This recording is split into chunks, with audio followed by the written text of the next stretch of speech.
तमाम तारीफ़ें उस क्रिएटर के लिए जिसने इस यूनिवर्स को एक मकसद के तहत पैदा किया है। रिस्पेक्टेड जनाब जावेद अख्तर साहब, मिस्टर सौरभ द्विवेदी और respected audience, thank you all for being here today.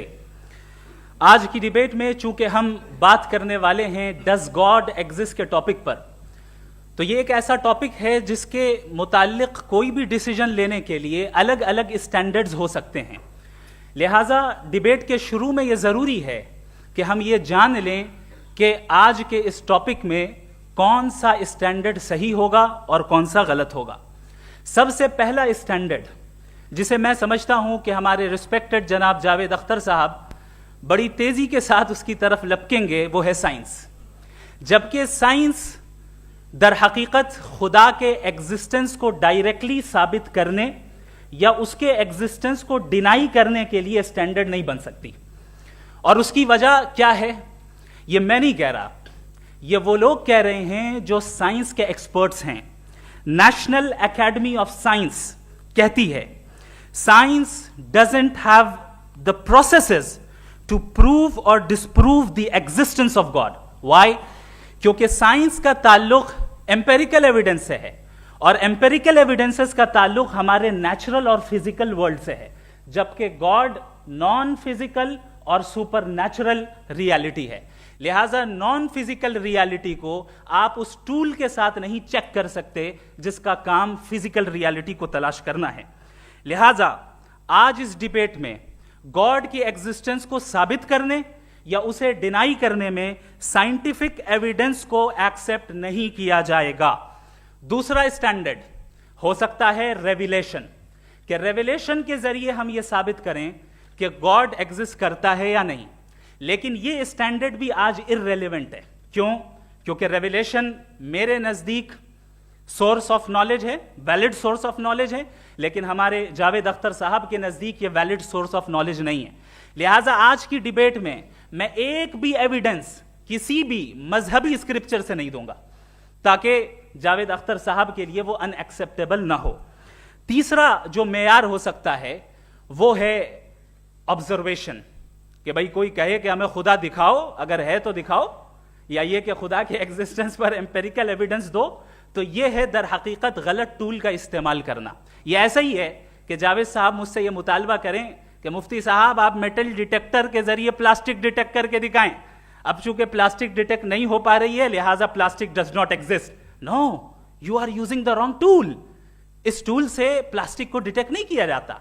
लिहाजा मैं समझता हूं कि गॉड के एग्जिस्टेंस पर एम्पेरिकल एविडेंस का मुतालबा करना एक बचकाना मुतालबा है और हमारे रिस्पेक्टेड जनाब जावेद अख्तर साहब इस स्टेज से अब बहुत आगे निकल चुके हैं। अब बचता है एक ही स्टैंडर्ड, और वो स्टैंडर्ड है अक्ल, लॉजिक, रीजनिंग। और यही वो स्टैंडर्ड है जिसके तहत गॉड की एग्जिस्टेंस को साबित किया जाएगा या गॉड की एग्जिस्टेंस को डिनाई किया जाएगा। लेकिन चूंकि ये बहुत इंपॉर्टेंट और सेंसिटिव टॉपिक है, इसलिए लॉजिकल आर्ग्यूमेंट भी ऐसा होना चाहिए जो डेफिनेटिव हो, इनडेफिनेटिव ना हो, जो 2 और 2 4 की तरह बिल्कुल वाजे हो, जिसे लॉजिकली रिजेक्ट करना पॉसिबल नहीं हो। फॉर एग्जाम्पल हम कहें हमारे रिस्पेक्टेड मिस्टर सौरभ साहब, ये एक इंसान है और तमाम इंसान कॉन्शियस बीइंग है। लिहाजा नतीजा क्या निकला, हमारे सौरभ साहब भी कॉन्शियस बीइंग है। क्या ये इनडेफिनेट आर्ग्यूमेंट है या डेफिनेट आर्ग्यूमेंट है? ये डेफिनेट आर्ग्यूमेंट है। ये 2 और 2 की तरह वाजे है, इसमें किसी तरह जो है लॉजिकली इसको रिजेक्ट नहीं किया जा सकता। तो अगर आज हमारे जावेद अख्तर साहब ऐसी कोई अकली दलील और लॉजिकल एविडेंस दें खुदा के ना होने पर जो डेफिनेट भी हो, तो मैं ये ऐलान करता हूं कि यकीनन मैं उस एविडेंस को कबूल करूंगा और उस पर गौर करूंगा। लेकिन साथ में यह भी ऐलान कर देता हूं प्रेडिक्शन के तौर पर कि ऐसा कोई डेफिनेट आर्ग्यूमेंट कोई नहीं पेश कर सकता।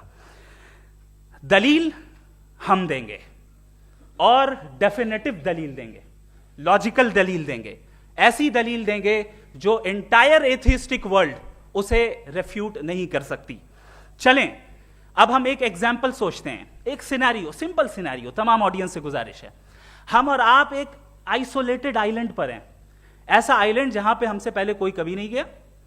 चलते चलते आपके सामने अचानक आपने देखा एक पिंक कलर की बॉल पड़ी हुई है, सबसे पहला सवाल आपके जहन में क्या आएगा कि ये बॉल यहां क्यों आई, कैसे आई, ये पिंक कलर की ही क्यों है, कोई और कलर भी हो सकता था, ये इसी शेप में क्यों है, कोई और शेप भी हो सकता था। नेचुरली आप इस तरफ पहुंचेंगे कि कोई ना कोई है जिसने इन स्पेसिफिक प्रॉपर्टीज के साथ इस बॉल को बनाया है और यहां पे रखा है। चूंकि आप जानते हैं कि ये जो बॉल है इसका एग्जिस्ट करना जरूरी नहीं है, ये एग्जिस्ट कर भी सकती थी, नहीं भी कर सकती थी, और एग्जिस्ट करना ही था तो किसी और फॉर्म में करती, किसी और कलर में करती। अब आप इस बॉल को एक्सपैंड करते चले जाएं, एक्सपैंड करते चले जाएं, एक्सपैंड करते चले जाएं, यहां तक कि ये बॉल यूनिवर्स के साइज की हो जाए। बताइए कि क्या साइज के बढ़ जाने से सवाल बदल जाएगा? हरगिज नहीं बदलेगा। अभी भी सवाल रहेगा, ये यूनिवर्स कहां से आया, इन स्पेसिफिक प्रॉपर्टीज के साथ कहां से आया, क्यों आया, किसने बनाया, यह सवाल उस वक्त भी वैलिड रहेगा। लेकिन यह सवाल अगर हम जनाब जावेद अख्तर साहब से करें तो चूंकि इनका वर्ल्ड व्यू एथिस्टिक है, और सिर्फ इनका नहीं, मतलब जितने भी एथिस्ट हैं और एथिस्टिक वर्ल्ड व्यू को रखने वाले से अगर आप ये सवाल करें कि ये यूनिवर्स कहां से आया, तो इनका जवाब या तो आर्ग्यूमेंट फ्रॉम इग्नोरेंस होगा या डॉगमेटिक होगा। या तो ये कहेंगे कि मुझे नहीं पता कि ये कहां से आया, लिहाजा गॉड डज नॉट एग्जिस्ट, ये आर्ग्यूमेंट फ्रॉम इग्नोरेंस है, या ये कहेंगे कि ये यूनिवर्स खुद ब खुद बन गया। इसका मतलब ये है कि उस बॉल को भी खुद ब खुद बन जाना चाहिए, लेकिन बॉल के ताल्लुक से ये एक्सप्लेनेशन एक्सेप्ट नहीं की जाएगी कि ये खुद ब खुद बन गई, लेकिन यूनिवर्स के ताल्लुक से कर दिया जाएगा। इसे हम दूसरे अल्फाज में डॉगमा भी कह सकते हैं। दूसरी चीज, हमारे जावेद अख्तर साहब जरूर गॉड ऑफ गैप्स की मिसाल भी जरूर देंगे, और मिसाल देंगे कि पहले जमाने में बिजलियां कड़कती थी तो लोगों ने किसी एक खुदा की तरफ, और बारिश होती थी तो दूसरे खुदा की तरफ मंसूब कर दिया, उनके पास दलील नहीं थी। यह हमारा वर्ल्ड व्यू है ही नहीं, यह हमारा वर्ल्ड व्यू है ही नहीं, क्योंकि नेचुरल फिनोमेना के प्रोसेस की इंटरप्रिटेशन को जान लेने से यह कहां से साबित हो गया कि गॉड एग्जिस्ट नहीं करता है। इस पर मैं इंशाअल्लाह अभी आगे बात करूंगा। आप हजरात ये भी देखेंगे, और मैं ये एक्सपेक्ट करता हूं कि हमारे रिस्पेक्टेड जनाब जावेद अख्तर साहब जरूर इमोशनल आर्ग्यूमेंट्स भी देंगे, जो कि एक लॉजिकल फेलेसी है जब बात आती है ट्रुथ को डिसाइड करने में। क्यों?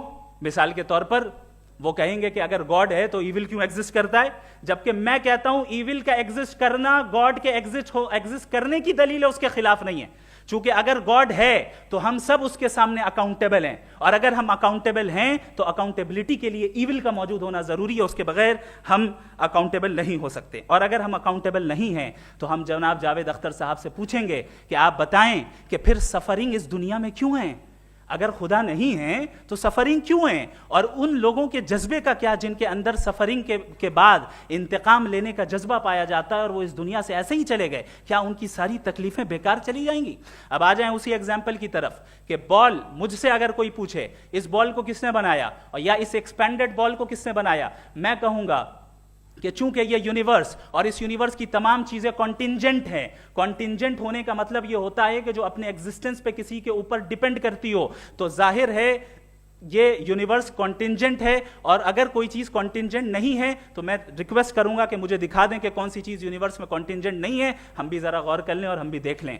और जब कॉन्टिंजेंट चीजें मौजूद हैं तो फिलोसोफर्स की इस्तिलाह के मुताबिक, हम उस टर्मिनोलॉजी के मुताबिक हम उस जगह तक पहुंचते हैं और उस हस्ती तक पहुंचते हैं जिसे नेसेसरी बीइंग कहा जाता है, कि ये वो नेसेसरी बीइंग है जिसका मौजूद ना होना नामुमकिन हो। क्योंकि अगर ये मौजूद ना हो तो सारी चीजें एग्जिस्टेंस में आएंगी ही नहीं, और ये सारी कॉन्टिंजेंट चीजें उसी के ऊपर डिपेंड करती हैं। अब अगर आप ये सवाल करते हैं कि फिर उस हस्ती को किसने बनाया, फिर उसका कॉज क्या है, फिर उसका कॉज क्या है, फिर उसका कॉज क्या है, और एंडलेसली चले जाएं, इसे हम कहते हैं इन्फिनिट रिग्रेस ऑफ कॉजेस, जो कि लॉजिकल फेलेसी है। कॉन्सेप्चुअली इन्फिनिटी पॉसिबल है। मिसाल के तौर पे न्यूमेरिकल्स 1 2 3 गिनते चले जाएं, इन्फिनिट नंबर्स हैं। मैं कॉन्सेप्चुअली बात नहीं कर रहा, प्रैक्टिकली रियलिटी में साबित करके दिखाएं कि infinite regress of causes possible है या नहीं। अगर पॉसिबल है तो हम मान लेंगे, मिसाल दे दें, और पॉसिबल नहीं है तो एक ही ऑप्शन बचता है जिसे हम कहते हैं नेसेसरी बीइंग। ऐसी नेसेसरी बीइंग जो इंडिपेंडेंट है, क्योंकि अगर वो डिपेंडेंट हुई तो वो नेसेसरी नहीं रहेगी। ऐसी इंडिपेंडेंट बीइंग जो इटर्नल है, अगर वो इटर्नल नहीं होगी, उसकी बिगिनिंग होगी, तो वो खुद कॉन्टिंजेंट है।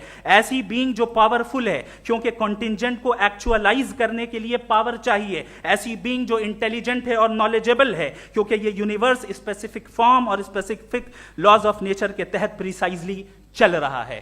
Thank you. थैंक यू मुफ्ती साहब। मैं इन दलीलों के बाद जावेद अख्तर साहब से गुजारिश करूंगा, आप बैठ के बोलना चाहेंगे या वहाँ? जी।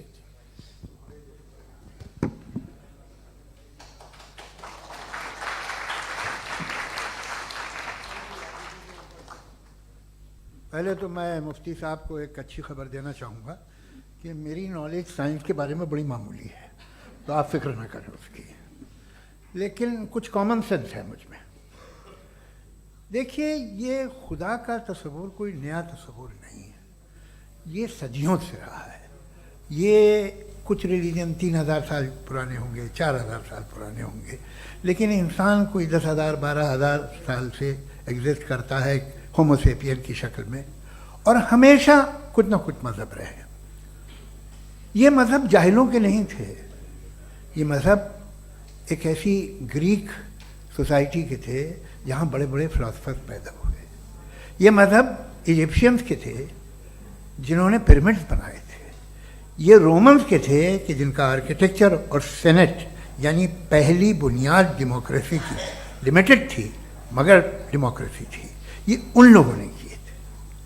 तो इनका जो जुपिटर था, रा था, ज़्यूस था, उन्हें उस पर इतना ही एतमाद था जितना आज किसी मजहबी आदमी को अपने खुदा पे होगा। क्रिश्चियनिटी आने से पहले यूरोप में एक मज़हब था जर्मेनिक रिलीजन, उसका एक खुदा था, उसकी एक बीवी थी, उसके 2 बेटे थे, एक बेटी थी। फिर जर्मनी में जब यूरोप में क्रिश्चियनिटी आई तो वो खुदा, उसकी बीवी और पूरे ख़ानदान चला गया। तो अगर हम हिस्ट्री देखें तो खुदा जो हैं वो ज़्यादातर फ़नी है, वो हमेशा रहे नहीं। और वो जो लोग इन्हें मानते थे उनको आप कहें वो तो जाहिल थे, उन्हें तो कुछ पता ही नहीं था, ऐसा नहीं है। वो अपने वक्त में बड़े काबिल लोग थे और अपने वक्त में उन्होंने बड़े बड़े काम किए हैं, फिलोसफर्स थे, साइंटिस्ट थे, लेकिन उनका मज़हब कहाँ गया, उनके खुदा कहाँ गए? आज जो खुदा हैं दुनिया में लोग उन्हें मानते हैं। आपको क्या मालूम कि कितने बरसों के बाद क्या होने वाला है? हम यूरोप में देखते हैं तो चर्च खाली हैं। तो वक्त के साथ चीज़ें बदलती हैं। जहाँ तक इसका ताल्लुक़ है मज़हबों का, हर मज़हब आपसे एक चीज़ मांगता है, फेथ। ये फेथ क्या चीज़ होती है? What is the difference between faith and belief? ये तो बहुत ही अहमक़ाना बात होगी कि कोई आदमी कहे साहब अगर खुदा है तो मुझे दिखाइए। ये तो जाहिलाना बात हुई। मैंने तो नॉर्थ पोल नहीं देखा है, मगर मैं मानता हूँ कि नॉर्थ पोल है। मैं क्यों मानता हूँ? इसलिए कि अगर ये दुनिया राउंड है तो उसका कोई टॉप होगा। कुछ लोग हैं जो वहाँ गए भी हैं, कॉमन सेंस कहता है कि ऐसा होगा, सबूत है, गवाह है, रीज़न है। तो ये मेरा फेथ नहीं है। तो फेथ में और बिलीफ में डिफरेंस क्या है? जो मजहब मांगता है आपसे, हर मजहब फेथ मांगता है। फेथ का मतलब ये है कि ना कोई गवाह हो, ना कोई सबूत हो, ना कोई रैशनल हो, ना कोई लॉजिक हो, ना कोई प्रूफ हो, मगर तुम एक बात को मानो। ये है फेथ। वरना बिलीफ होता। अगर इसमें कुछ भी सबूत होते, गवाह होते, तो फिर इसे आप बिलीफ कहते हैं। जैसे मेरा बिलीफ है कि नॉर्थ पोल है, मेरा फेथ थोड़ी है। फेथ इन तमाम शर्तों को रद्द करता है। तो फिर स्टुपिडिटी क्या है? अगर मैं एक बात ऐसी मानूं जिसकी ना कोई लॉजिक है, ना कोई रैशनल है, ना कोई प्रूफ है, ना कोई गवाह है, ना कोई सबूत है, और मैं उसे मानूं, तो ये स्टुपिडिटी हुई। इसे ही भाई कल को मैं यकीन कर लूं कि एलॉन मस्क जो है मेरा भाई है, तो मुझे इंतहाई खुशी होगी, सुकून भी बहुत मिलेगा मुझे। लेकिन और कहे भाई क्यों मानते हो, क्या सबूत है? भाई वो तो अमेरिकन है और तुम तो इंडियन हो, वो तो नस्ल अलग है, तुम्हें कभी मिले भी नहीं। साहब देखिए मेरा फेथ है, इस पर बात न किया। फेथ का मतलब ही यह है कि आप प्रूव नहीं कर सकते। अगर आप प्रूव कर सकते हो तो फेथ की जरूरत ही नहीं, फिर तो आप बात करेंगे, आप कितनी बहस कर लीजिए। अल्टीमेटली दुनिया का हर मजहब फेथ पे टिका है, और फेथ का मतलब है एक ऐसा यकीन जिसका कोई सबूत, कोई गवाह, कोई रैशनल नहीं।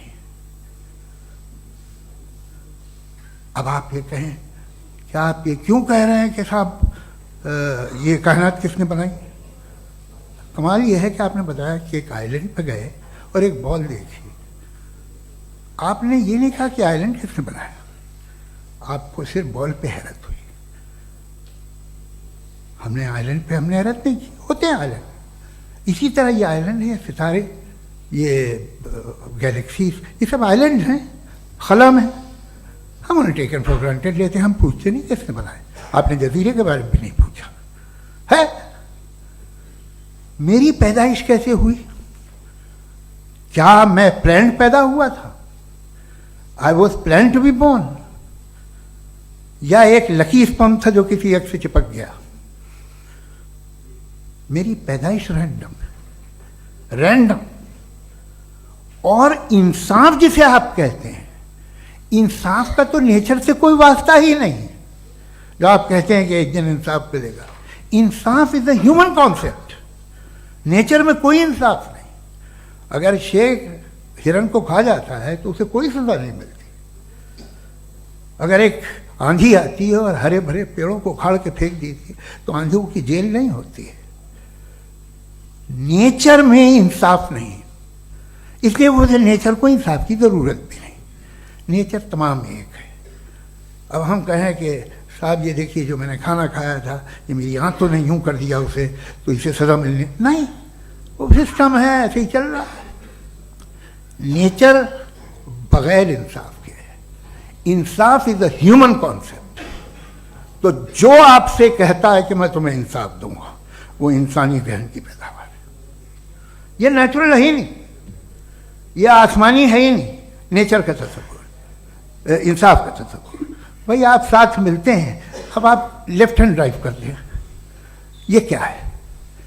तमाम सच, तमाम नेकी, तमाम शराफत लेफ्ट हैंड ड्राइव है। वरना क्या होगा, या तो आप क्रॉस कर देंगे, आपका एक्सीडेंट हो जाएगा, या आप किसी को मार देंगे, या ट्रैफिक जैम हो जाएगा। झूठ, बेईमानी, रिश्वतखोरी, ये तमाम जो है driving on the wrong side, इसके ऊपर कुछ नहीं। ये तो हमने बनाया, जैसे हमने लेफ्ट हैंड ड्राइव बनाई है। ये कॉन्सेप्ट ऑफ इंसाफ जो है ये हमारा है, इसका नेचर से कोई वास्ता नहीं। शेर खा जाता है हिरन को, उसे जेल होती है क्या? कुछ भी नहीं, है ही नहीं। तो ये जो दुनिया के रिलीजन प्रॉमिस करते हैं आपसे इंसाफ, इसी से मालूम होता है कि ये मैन मेड है। ये तसव्वुर कहीं और का है ही नहीं। जो नेचर है, कुछ लोग कहते हैं नेचर ही खुदा है, तो नेचर में तो इंसाफ नहीं कहीं। और आप वादा कर रहे हैं कि तुम्हें मरने के बाद इंसाफ मिलेगा। मुझे अगर मिलेगा तो मैं बहुत खुश हूँगा, लेकिन मैं यकीन नहीं कर पाता हूँ, इसलिए कि मैं फेथ नहीं पैदा कर सकता। The very fact that religions demand faith, इसका मतलब है कि उनके पास जस्टिफिकेशन नहीं है। अच्छा था, फिर रिलीजन अगर मॉडरेशन में है, कोई सा भी नहीं, वो आप में कुछ खूबियाँ भी पैदा करता होगा। देखिए उससे ये फ़ायदा है, वो फ़ायदा है। अल्कोहल जो है वो ज़्यादातर दवाओं में यूज़ होती है, और एक सर्वे किया गया था अमेरिका में कि लॉन्जिटिविटी किन लोगों की है। तो एक तरफ वो लोग थे जो शराब पीते ही नहीं थे, और एक तरफ वो थे जो एक बोतल शराब रोज़ पीते थे। सबसे ज़्यादा लंबी उम्र उनकी है जो 2 पैक नाप के शराब पीते और खाना खाते हैं। मगर हम शराब को बुरा समझते हैं, मैं भी बुरा समझता हूँ। क्यों? ऐसा होता नहीं। कुछ चीज़ों में आदत होती है जो बढ़ती है। आज तक में एक आदमी दूध पीता है, आप 10 साल बाद भी मिलेंगे तो एक ही गिलास पीता होगा। ऐसा नहीं होता, सुबह से दूध पीता रहता है। मिल्कोहलिक मैंने नहीं देखे, अल्कोहलिक होते हैं। ये टेंडेंसी है मजहब की कि वो बढ़ता है, जैसे कैंसर बढ़ता है, जैसे शराब बढ़ती है। कुछ लोग होंगे जो उसे सही तरह से यूज़ करते। मुझे यकीन है कि हमारे मुफ्ती साहब भी उनमें से एक हैं, इनसे बहुत खुशी हुई मुझे इनसे मिलकर। लेकिन कितने लोग हैं कि आज आप देखते हैं दुनिया में जो तबाहियाँ हैं, इनमें कितना हाथ है उन लोगों का जो बिलीवर कहते था मजहब ये नहीं कहता, ना कहता होगा, मगर जब ये मजहब पीते हैं तो ऐसे बिहेव करते हैं। थोड़ा सा अगर हो तो शायद बहुत अच्छी बात, लेकिन शराब थोड़ी सी नहीं रहती, उसमें टेंडेंसी है पहले। थोड़ा सा अगर 2-3 कैंसर के सेल हो ना बॉडी में तो आदमी इससे में रहेगा, लेकिन वो 2-3 सेल नहीं रहते, वो मल्टीप्लाई होते हैं। जावेद साहब टाइम पूरा हो गया। टाइम हो गया तो बस बात खत्म हो गई। अच्छा, मुझे कुछ और कहने को था भी नहीं। जी, मैं पहले जवाबी दौर के लिए इनवाइट कर रहा हूं मुफ्ती साहब को। Your rebuttal round 1, you have 7 minutes.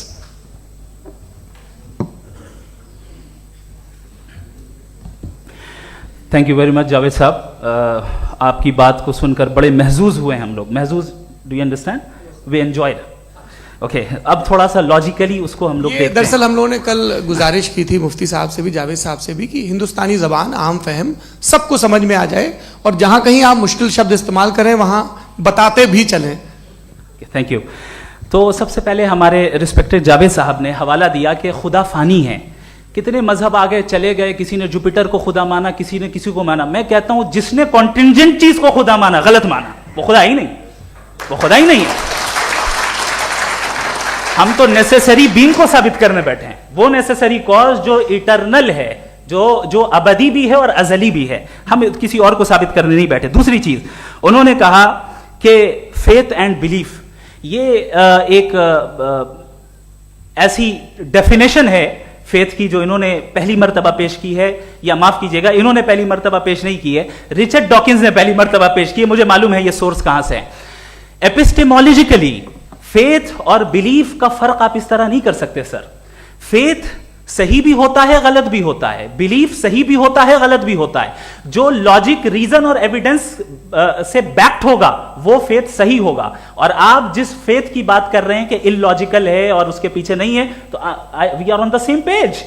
हम नहीं मानते उस फेथ को, जो फेथ ऐसा हो जिसके पीछे कोई लॉजिक ना हो, एविडेंस ना हो, हम नहीं मानते। हम तो उस फेथ के कायल हैं जिसके पीछे लॉजिक हो और एविडेंस हो। तो बिलीफ सही भी होता है, गलत भी होता है, फेथ भी सही होता है और गलत भी होता है। तो आज फेथ और बिलीफ के डिफरेंस पे बात नहीं हो रही है। आज आप चाहे फेथ एक्सेप्ट कर लें या बिलीफ एक्सेप्ट कर लें, आज ये बात होगी कि ट्रूथ क्या है, चाहे ट्रू बिलीफ सही है या ट्रू फेथ सही है, और फॉल्स फेथ क्या है और फॉल्स बिलीफ क्या है, बात इस पे हो रही। दूसरी चीज इन्होंने पूछा स्टुपिडिटी फिर क्या है। अगर फेथ रिलीजन स्टुपिडिटी नहीं है तो और क्या है? चूंकि फेथ का मुतालबा करते हैं तो स्टुपिडिटी क्या है? मैं कहता हूं स्टुपिडिटी एथिज्म है। उसकी वजह यह है कि आप एक सड़क पे जा रहे हो और आप किसी गार्डन में जाएं और देखें वहां लिखा है फूलों के साथ I love Javed Akhtar and I really do, I love you sir. So जब आप वहां पर पहुंचे तो वहां पहुंचकर अब ये बताएं, क्या आप ये कहेंगे wow what a natural selection? ये क्या नेचुरल सिलेक्शन है? नहीं, ये प्रिसाइजली डिजाइंड है, इसके पीछे डिजाइनर है। लिहाजा अगर कोई एक ऐसी कॉमन सेंस की बात को कबूल नहीं कर रहा है कि यूनिवर्स जो इतने प्रिसाइजली काम कर रहा है, हम कह दें कि खुद ब खुद बन गई, मैं समझता हूं इससे बड़ी स्टुपिडिटी और कुछ नहीं है। ये रैशनल चीज है। फिर हमारे सर ने कहा कि आपने बॉल पे फोकस किया, आइलैंड पे फोकस नहीं किया। अरे आइलैंड को किसने बनाया यही समझाने के लिए तो बॉल की मिसाल दे रहा हूं। और बॉल भी कॉन्टिंजेंट है, आइलैंड भी कॉन्टिंजेंट है, दोनों नेसेसरी बीइंग का मुतालबा करते हैं। आगे इन्होंने कहा कि नेचर में कोई इंसाफ नहीं है। हम डिसाइड करते हैं कि मोरालिटी क्या होती है, इंसाफ क्या होता है। हम डिसाइड करते हैं, जैसे ड्राइविंग सीट में ट्रैफिक वाला, ये तो किसी खुदा ने नहीं कहा, ये है, इसे कहते हैं फॉल्स इक्विवेलेंस। ये एक लॉजिकल फेलेसी है। आपने जो है मिसाल दी ड्राइविंग की और ट्रैफिक की, ये सब्जेक्टिव मोरालिटी है। आप सब्जेक्टिव मोरालिटी को मिसाल बनाकर ऑब्जेक्टिव मोरालिटी के ऊपर नहीं थोप सकते। इंसाफ की ऑब्जेक्टिव मोरालिटी। अगर आप ये कहते हैं कि नेचर में इंसाफ नहीं है तो इंसाफ का न होना ये नेचुरल हुआ, तो फिर नेचर को नेचर रहने दे। क्यों हम इतना स्ट्राइव कर रहे हैं दुनिया में इंसाफ लाने के लिए? ये तो इलॉजिकल बात है, इरैशनल बात है। इसलिए बहुत सी चीजें ऐसी हैं जो ऑब्जेक्टिवली जो है इविल या गुड हैं, और बहुत सी चीजें ऐसी हैं जो सब्जेक्टिवली हैं। सब्जेक्टिवली जो मोरल होता है या इमोरल होता है उसको हम सोशल कंसेंसस से या पर्सनल प्रेफरेंस से डिसाइड करते हैं। लेकिन जो ऑब्जेक्टिव मोरालिटी है जिसमें इंसाफ आया, जो इन्होंने बार बार रिपीट किया, ये ऑब्जेक्टिव है, सब्जेक्टिव नहीं है। अगर आप कहते हैं ये सब्जेक्टिव है, तो मेरा सवाल आपसे ये है, क्या सोशल कंसेंसस के जरिए अगर जुल्म को सही करार दे दिया जाएगा तो आप जुल्म को जस्टिफाई करेंगे? दूसरी चीज, इन्होंने ये कहा कि 2 पैक शराब पी लें तो वो उतने पे नहीं रहता, बढ़ जाता है। यही मामला मजहब के साथ है, 2 पैक आप पी लें बढ़ेगा। तो ये एक ऐसी मिसाल है, इसको कहीं भी फिट कर लें कि आप एथिज्म पे जब फिट करें, जब आप 2 पैक एथिज्म का लेंगे ना, तो वो बढ़ बढ़ के नॉर्थ कोरिया बनेगा। Thank you.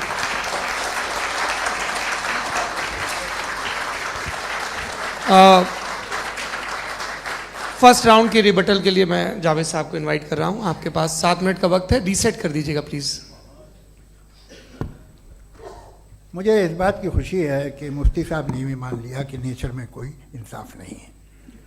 तो कोई भी चीज़ जो इंसान ने नहीं बनाई है उसमें इंसाफ नहीं होता है। एक बात मैं आपसे अर्ज़ करूँ, ज़रा पता लगा लीजिएगा, ये जो आप बाग में जाते हैं बेहद खूबसूरत फूल देखते हैं ना, इनमें से कोई नेचुरल नहीं है। ये सारे फूल क्रॉस करके बनाए गए हैं। जो जंगल में फूल होते हैं निहायत मामूली होते हैं, ये फूल इंसानों ने बनाए हैं। जो आप बाग में देख के वाह वाह कहते हैं, ये इंसानों के बनाए हुए हैं। डिफरेंट फूलों को क्रॉस करके, डेवलप करके, फिर क्रॉस करके इस तरह से बनाए गए। नेचुरल फ्लावर नहीं। किसी जंगल वीरान में जाके आप गुलाब के फूल नहीं देखेंगे। ये सब बनाए हुए इंसान ने, बहुत से काम इंसान ने किए। बाकी है कि आपने मेरी एक बात का जवाब नहीं दिया, जिससे मुझे शिकायत है कि फेथ क्या है और आप फेथ मांगते क्यों हैं मुझसे? आप तो लॉजिकल हैं, आपके पास तो सारे रैशनल्स हैं, आपके पास सारे सबूत हैं, तो आपको फेथ की डिमांड क्यों करते हैं कि भाई तुम सरेंडर कर दो और सवाल मत करो? कोई मजहब सारे सवाल करने की इजाजत नहीं देता है और मना करता है कि दादा सवाल ना करो, बहक जाओगे तुम। आप क्यों रोकते हैं? हकीकत यह है कि इंसानी तारीख क्या है। इंसानी तारीख ये है कि दुनिया में 2 तरह के लोग हुए हैं। एक वो जिन्होंने अपनी लाइल्मी की परस्तिश की है, दूसरे वो जिन्होंने अपनी इग्नोरेंस या लाइल्मी से झगड़ा किया है और मालूम किया है कि क्या है।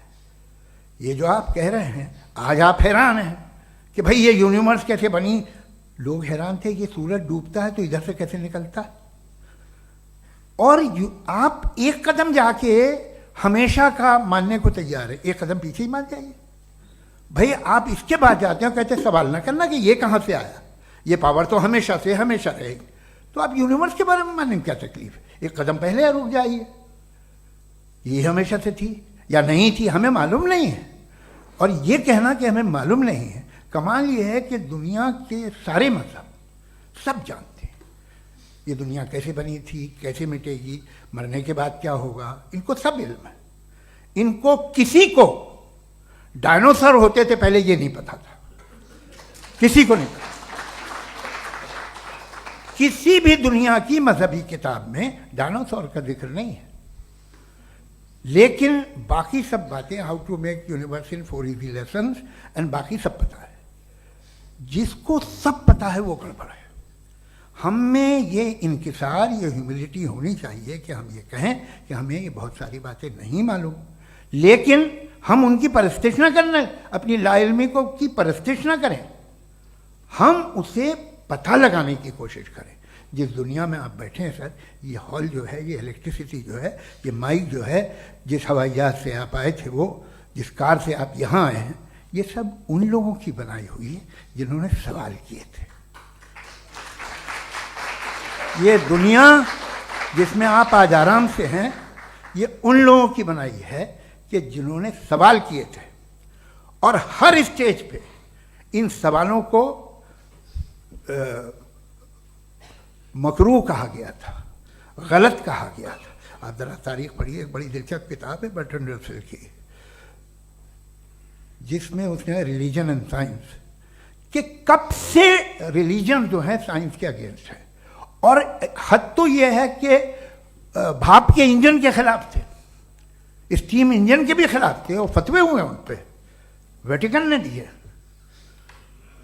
तो ये हमेशा, अभी जैसे ही ये राइट विंगर आते हैं अमेरिका में पावर में, तो वो जो अपना ये क्या बोलते हैं उसे, सीड क्या बोलते हैं, सीड क्या जो, हाँ नहीं सीट जो होते हैं जिन पे आप जी नहीं भाई, वो जो ह्यूमन बॉडी के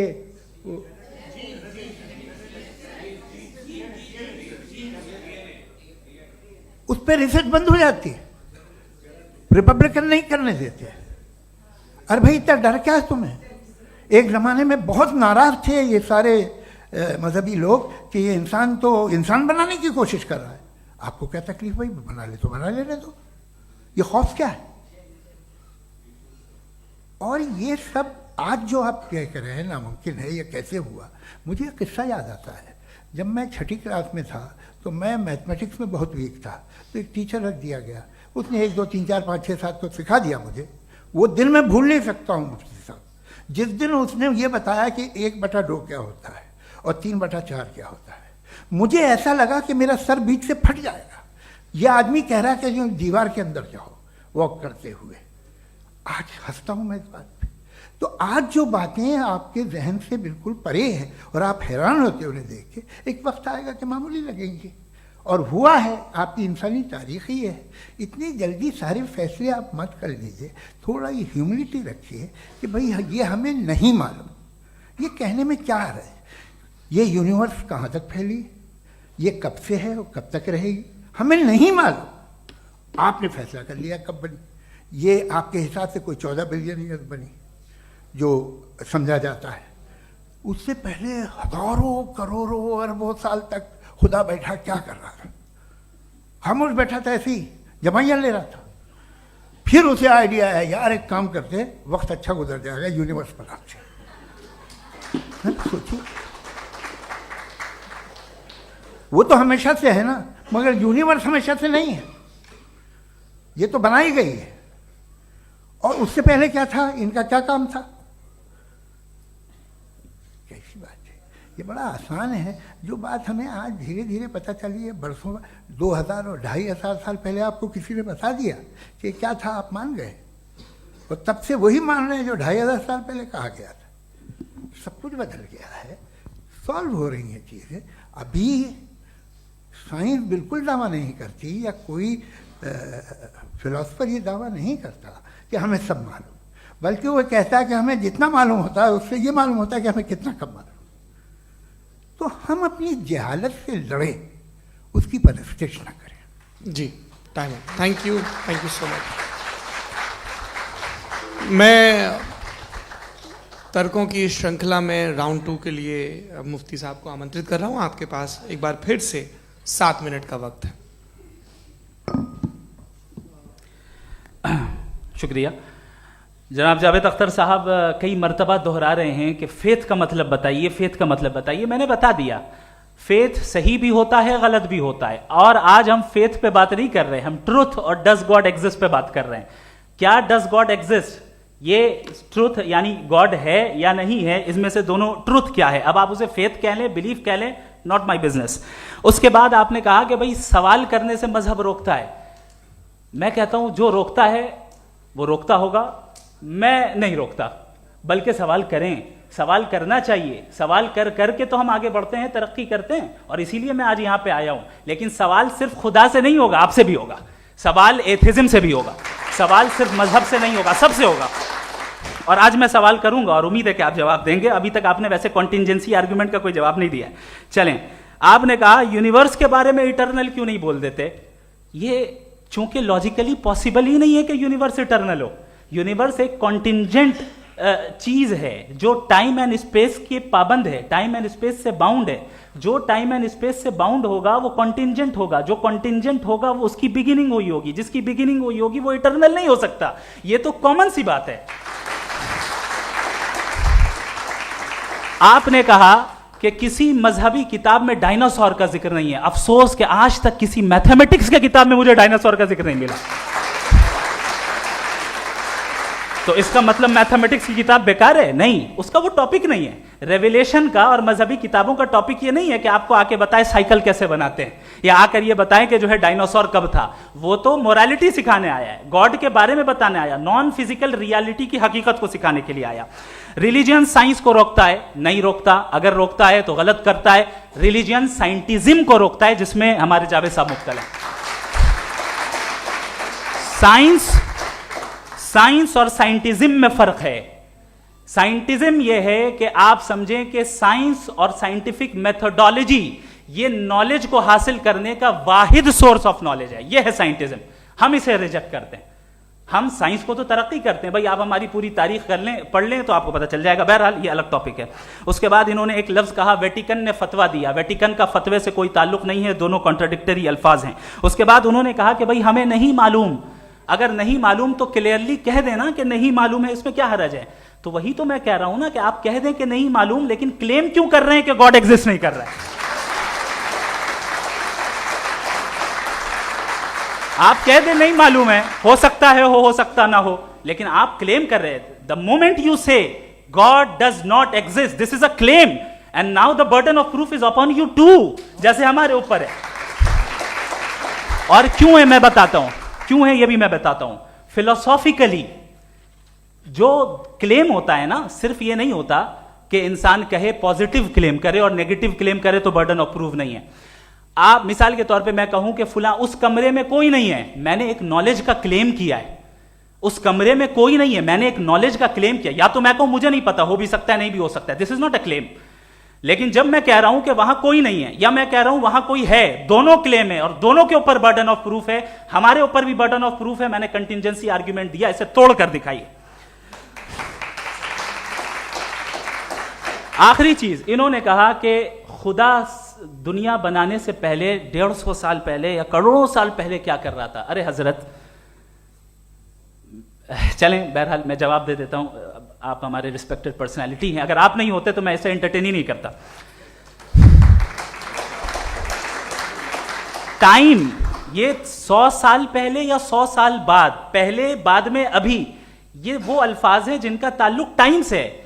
टाइम शुरू ही हुआ है यूनिवर्स की बिगिनिंग के बाद, तो उसके पहले खुदा क्या कर रहा था? सवाल इलॉजिकल है, ये फेलेसी है। यानी आप ये कह रहे हैं कि यूनिवर्स के बनने से पहले खुदा क्या कर रहा था? टाइम के बनने से पहले, पहले का ताल्लुक टाइम से, टाइम उस वक्त था ही नहीं, तो ये सवाल ही इनवैलिड है खुदा के ताल्लुक से।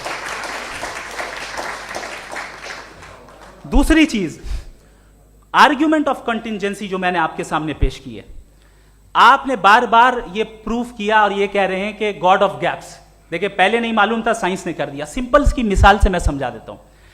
जिस गैप्स की आप बात कर रहे हैं ना, साइंस उन गैप्स को जिन चीज के जरिए भी प्रूव करेगा वो कॉन्टिजेंट ही होगा। अब चाहे वो फोर्स हो, मैटर हो या एनर्जी हो। लिहाजा सवाल हमारा उस वक्त भी वैलिड होगा जब तक कि आप नेसेसरी बीइंग पे ना आ जाएं, और इन्फिनिट रिग्रेस पॉसिबल नहीं है of causes in practical world, तो जाहिर है कहीं रुकना पड़ेगा। जहां रुकेंगे वही खुदा है। दूसरी चीज, आपने ये कहा, क्या कह रहा था मैं, किस पॉइंट को? What?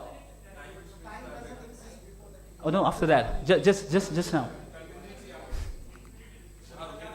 हाँ, जहां रुकेंगे वही खुदा है। बहरहाल, तो टाइम का जिक्र हो गया, गॉड ऑफ गैप, सॉरी, या इसकी एक मिसाल आप ले लें। एक कार है, एक साहब ने देखा कि भाई कार जो है उसके व्हील्स कितने अच्छे लगे हुए हैं, सही जगह पे, स्टीयरिंग जो है कितने अच्छे जगह पे लगी हुई है, और सीट्स कितने वेल डिजाइंड है, कितनी प्रिसाइजली ये कार काम कर रही है। तो जरूर कोई ना कोई इसे क्रिएट किया है, किसी ने क्रिएट किया है। अब जावेद साहब आए और कहे, अरे जनाब बोनेट खोलिए, इसमें इंजन है, इंजन इस कार को चला रहा है, hence prove no one has created the car. This is illogical, this is irrational. आपने इंजन के जरिए उस गैप को तो साबित किया, लेकिन क्या उससे कार की जो क्रिएशन है और उसका जो क्रिएटर है ये इम्पॉसिबल हो जाए? ऐसा पॉसिबल है? उसका सवाल खत्म हो जाए, ऐसा पॉसिबल है? नहीं। आपने गैप्स को फिल करके, कॉन्टिंजेंट चीजों से गैप्स को फिल करके हमारे ऑब्जर्वेशन को और ब्रॉड कर दिया। अब हमें और पता चल गया कि ये जो कार है इसका सिस्टम कितना ज्यादा कॉम्प्लेक्स है। पहले कम समझते थे, अब कॉम्प्लेक्सिटी और ज्यादा वाजे हो गई। अब हमें समझ में आ रहा है कि हमारी सर्टेनिटी और बढ़ गई कि जरूर इस कार को किसी ना किसी ने बनाया। यही मामला यूनिवर्स का है। साइंस हमेशा फिजिकल वर्ल्ड की चीजों को ही फिल करती जाएगी और फिजिकल चीजों से ही करती जाएगी, चूंकि एम्पेरिकल एविडेंस का ताल्लुक फिजिकल वर्ल्ड से है। आप साइंस के जरिए मेटाफिजिकल रियलिटी को कभी साबित नहीं कर सकते। ये रॉन्ग टूल का इस्तेमाल करना है। ये वही काम है कि आप मेटल डिटेक्टर से प्लास्टिक डिटेक्टर करने चलें, जो कि जाहिर है सही नहीं है। Thank you.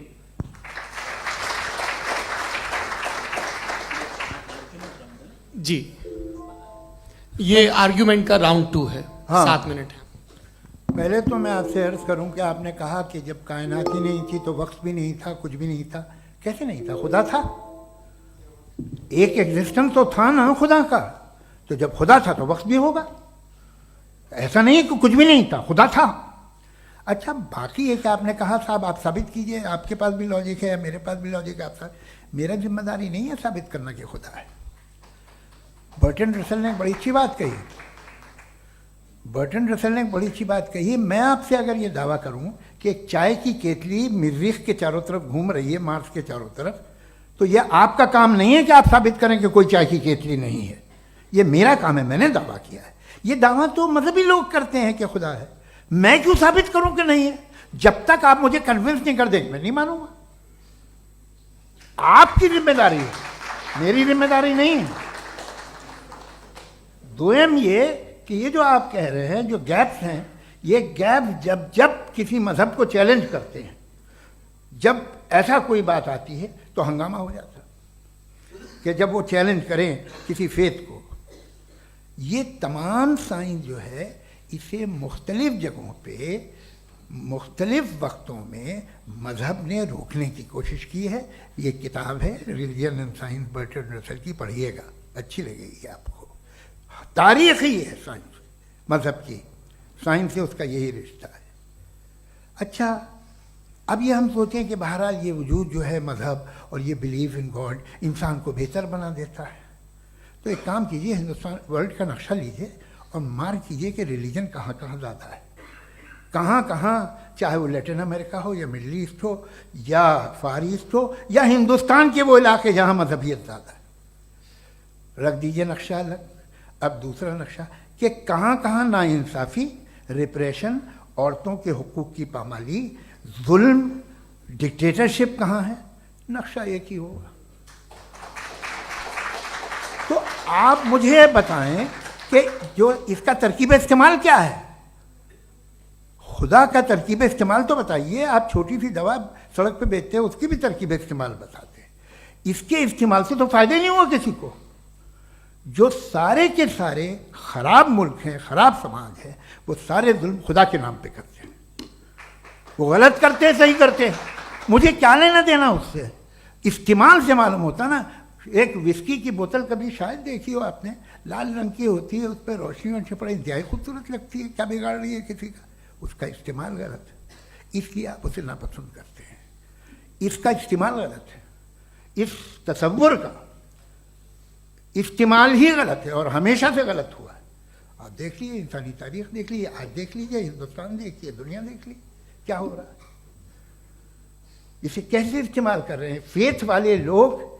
क्या फेयर हैं, जस्ट हैं, जो अपने खुदाओं पे यकीन रखते हैं? वो किस तरह के लोग हैं? वो लोगों को इंसाफ देते हैं, वो बेहतर इंसान बने। तो इस दवा का फ़ायदा क्या है? चलो बहुत फ़ायदा हो रहा तो मैं इस्तेमाल कर लूँगा। मुझे तो इस दवा का कोई फ़ायदा दिखता ही नहीं।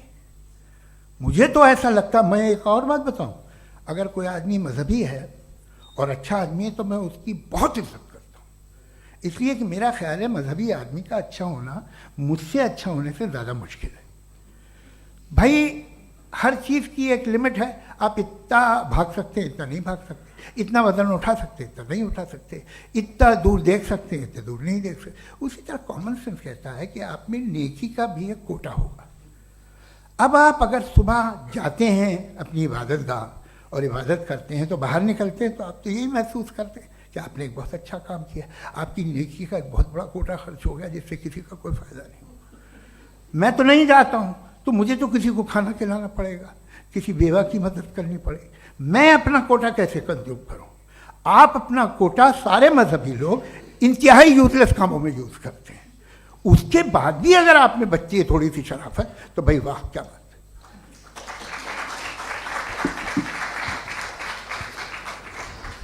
एक तो मुझे ये बात बहुत अच्छी लग रही है कि दोनों ही विद्वान समय को मानते हैं और बहुत समय से अपनी दलीलें और बाज दफ़ा समय से पहले अपनी तकरीरें पूरी करके अपनी अपनी कुर्सी पर बैठ रहे हैं।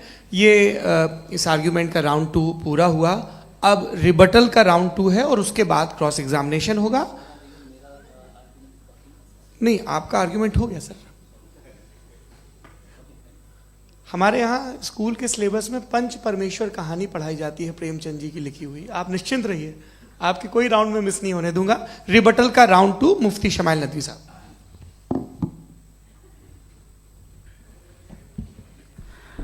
असल में जो हकीकी प्रॉब्लम है, असल प्रॉब्लम है, वो ये है कि जावेद साहब के पास कॉन्सेप्ट ऑफ गॉड क्लियर नहीं है। इन्होंने कहा कि कायनात से पहले खुदा तो था, तब भी तो टाइम होगा। ये टाइम कायनात का हिस्सा है। हम खुदा, उस खुदा को मानते हैं, नेसेसरी बीइंग का टाइमलेस होना जरूरी है, चूंकि वो टाइम का क्रिएटर है। जब उसने टाइम को क्रिएट किया तो वो खुद टाइम पे कैसे होगा? उसने जब स्पेस को क्रिएट किया तो खुद स्पेस में कैसे होगा? अगर वो टाइम एंड स्पेस को पहले से ही उसका पाबंद है तो फिर किस चीज को उसने क्रिएट किया? लिहाजा ये सवाल गलत है कि खुदा था तो टाइम होगा। बिल्कुल नहीं, टाइम के पाबंद हम है, खुदा नहीं है। हम फिजिकल वर्ल्ड से ताल्लुक रखते हैं, वो मेटाफिजिकल रियलिटी है। दूसरी चीज इन्होंने मिसाल दी कि चाय की केतली हवा में घूम रही होगी, और पता नहीं शायद वो बर्टन रसल का उन्होंने हवाला दिया। बहरहाल यही प्रॉब्लम है। प्रॉब्लम यही है कि हम चीजों के दरमियान डिफरेंशिएट नहीं कर पाते हैं। ये जो आपने मिसाल दी ये इमेजिनेशन है, और मैं जो साबित कर रहा हूं वो लॉजिकल नेसेसिटी है। आप इमेजिन करने आए तो कुछ भी करें, जुपिटर में पिंक एलिफेंट होगा, यूनिकॉर्न होगा, करें, उससे कायनात पे क्या फर्क पड़ता है? उससे आप लॉजिकल नेसेसिटी साबित नहीं कर सकते। मैं तो उस प्राइम कॉज की बात कर रहा हूं, उस नेसेसरी बीइंग की बात कर रहा हूं जिसके बगैर इस कायनात का एग्जिस्टेंस मुमकिन नहीं है। दूसरी चीज, मजहब को साइंस चैलेंज करती है वगैरह वगैरह, ये हमारा टॉपिक ही नहीं है। मैं इस पर बात करूंगा तो फिर मेरा वक्त चला जाएगा। मजहब के ऊपर चूंकि हमारी डिस्कशन नहीं है, साइंस को मजहब और बिलखुसूस मैं और हमारा वर्ल्ड व्यू कम अज कम साइंस को पीछे नहीं करता है, साइंटिज्म की मजम्मत करता है। इसकी वजाहत मैंने पहले कर दी। दूसरी चीज इन्होंने कहा वर्ल्ड का नक्शा लीजिए, वर्ल्ड मैप लीजिए, 2 अलग अलग जगह की। हजरत, मैंने ये होमवर्क किया था और मैंने मिडिल ईस्ट का एक नक्शा लिया और यूरोप का एक नक्शा लिया। ये मजहबी इलाका और ये लिबरल और एथीस्ट इलाका। मुझे पता चला कि सबसे ज्यादा रेप केसेस जो हैं वहां पर है।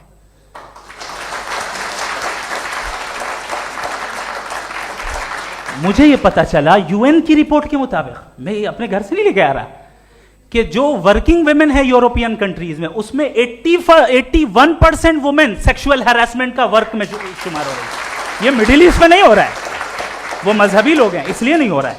दूसरी चीज, आपने ये कहा कि मजहबी आदमी का अच्छा होना हमारे अच्छे होने से बहुत मुश्किल है, बहुत मुश्किल है। तो इसका मतलब यह है कि गॉड के अलावा आपके पास अच्छे और बुरे का कोई स्टैंडर्ड है। मैं चाहूंगा कि कन्वर्सेशनल स्टाइल वाली डिस्कशन और सेगमेंट पे इसी पे बात कर लेते हैं। Thank you very much.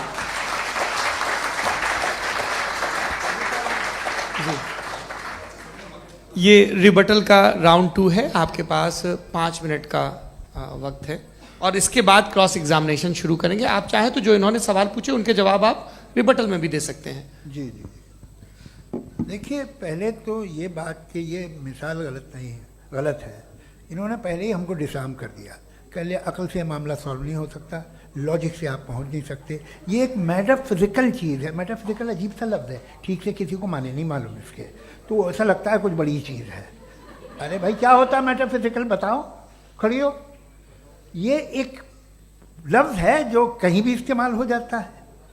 जब आप एक बात कर रहे हैं और आप मुझसे बहस कर रहे हैं तो मुझे मेटाफिजिकल मत बताइए, आप लॉजिकली मुझे प्रूव किए। और अगर लॉजिकली आप नहीं बात करते साहब ये मेटाफिजिकल है, तो फिर हम आप बात क्या कर रहे हैं? मेरा आपका किस ज़बान में कॉन्वर्सेशन होगा?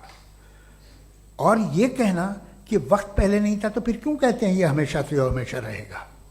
हमेशा वक्त है, तो आप कैसे कहते हैं वो हमेशा से है और हमेशा रहेगा? हमेशा का मतलब है कोई वक्त, अगर वक्त ही नहीं है तो हमेशा कैसे? बाहर वो रहेगा। अब मैं ये देखता हूँ, आपने कहा ना कि वहाँ रेप ज़्यादा होते हैं, तो हम एक बात देखते हैं कि ये दुनिया जिस पे वो कादर मुतलक है, जिसकी मर्जी के बगैर पत्ता भी नहीं हिलता, ओमनीपोटेंट है, ये दुनिया चल कैसे रही है? और इस दुनिया का हाल क्या है? 45,000 बच्चे जो 10 साल की उम्र से कम थे वो गाजा में मरे। भूख से काला हांडी में बच्चे मरते हैं और डिप्थेरिया से मरते हैं। डिप्थेरिया अजीब मर्ज है, गले में जाली बनना शुरू होती है, बच्चा नीला हो जाता है, गरीब का बच्चा, इसलिए कि उपास इलाज में। ये कादर मुतलक है, जो चाहे कर दे। इससे आप दुआएं मांगते हैं हमारी, ये काम कर दे वो कर दे, तो इसका मतलब डे टू डे लाइफ में वो इंटरफेयर करता है और ये देख रहा है वो। अगर वो वाकई भी है फॉर डिस्कशन सेक, तो मैं जब दुनिया देखता हूँ तो मेरे दिल में उसके लिए कोई इज्जत नहीं पैदा होती। ये क्या कर रहे हो तुम पूरे ऑल पावरफुल हो, ओमनीपोटेंट हो, ओमनी प्रेजेंट हो।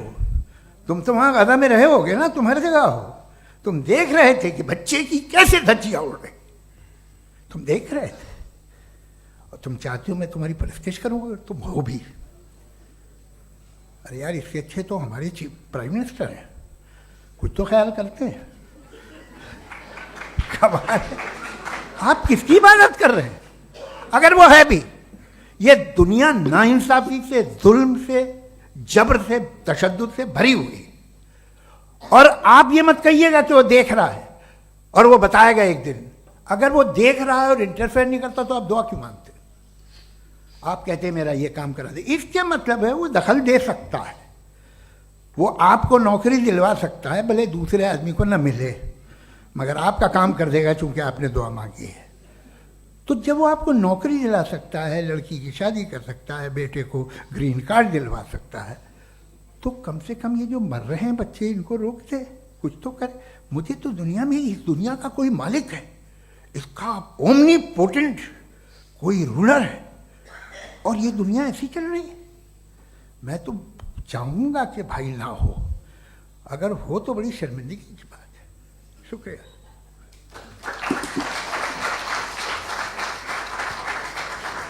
देवियों और सज्जनों, इस बहस के 2 राउंड और 2 रिबटल पूरे हो चुके हैं। अब सबसे ज़रूरी और सबसे मुश्किल राउंड शुरू हो रहा है, क्रॉस एग्जामिनेशन का। अब इन विद्वानों की सज्जनता की एक परख भी होगी और वक्त हमने 16 मिनट का तय किया है। पहला सवाल आप पूछना चाहेंगे? जी बिल्कुल। पहले बोले भी आप आप माइक ले लीजिएगा हाथ में, ये नीचे से जी। मैं बोलता हूँ, ये डायस हटा सकते हैं क्या हम थोड़ा क्विकली? डायस पीछे कर दीजिए बस थोड़ा सा, है, ताकि ये जो दाएं बाएं लोग बैठे हैं, इसे हटा ही दीजिए। अब हम वहाँ तो जाने वाले नहीं, आराम से आराम से। दोनों तरफ से हटा दीजिए।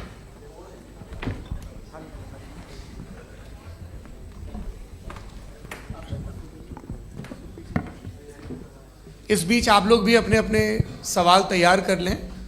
ये ध्यान रखेंगे कि मैं यहाँ से सवाल लूँगा, आप लोगों को अपना हाथ ऊपर करना है, अपना नाम बताना है और अधिकतम 3 वाक्यों में अपना सवाल पूरा करना है। कई लोग सवाल की जगह भाषण देने लगते हैं, उससे आज बचना है। जी मुफ्ती साहब, पहला सवाल आपका, 16 मिनट हैं, हम दोनों लोगों के सवाल लेंगे। जी जी बहुत शुक्रिया। आपकी जो अभी बात हुई बहुत अहम थी, मैं इसको चाहूँगा कि आगे डिस्कस करूँ, लेकिन चूँकि अभी ये वो सेगमेंट है क्रॉस एग्जामिनेशन, तो सबसे पहला सवाल आपसे ये है कि जो मैं इतनी देर से कॉन्टिंजेंसी आर्ग्यूमेंट आपको बता रहा था, ये अकल से ही बता रहा था हजरत, आप ये बताएं कि आप इन्फिनिट रिग्रेस ऑफ कॉजेस को पॉसिबल मानते हैं या नेसेसरी बीइंग के एग्जिस्टेंस को सही समझते हैं? चूंकि 2 ही ऑप्शन हो सकता है, आप ये बताएं।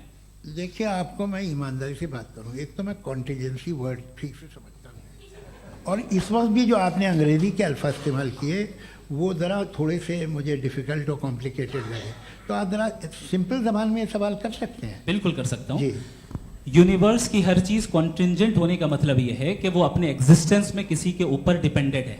जो भी चीज डिपेंडेंट होगी वो चीज इंडिपेंडेंट नहीं हो सकती, तो उसका कोई ना कोई कॉज होगा। तो अब आप क्या समझते हैं कि ये इन्फिनिट रीग्रेस है, यानी कॉज पर कॉज, कॉज पर कॉज, कॉज पर कॉज, और कभी कोई यानी ये एंडलेसली चलता रहा? क्योंकि अगर ऐसा होगा तो हम तो एग्जिस्टेंस में आते ही नहीं। लॉजिकली ये मुत्तफक अलैह चीज है, मुत्तफक अलैह अग्रीड अपॉन। ओके,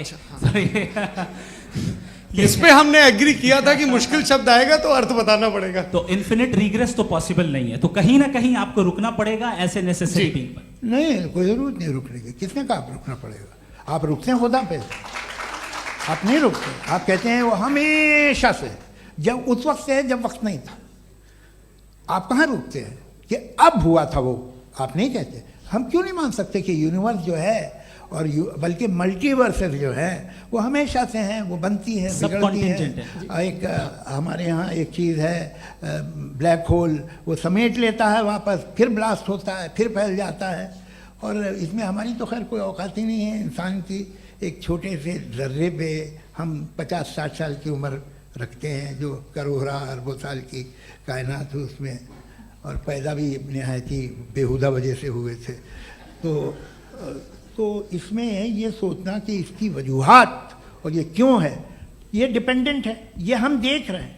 क्या मालूम? आप सोचिए कि ये जो फैल रही है कायनात, ये कहाँ फैल रही है, ये कहाँ जा रही है, और ये फैल क्यों रही है? अरे बना ली थी तुमने, रुको भैया, हाँ काफ़ी है।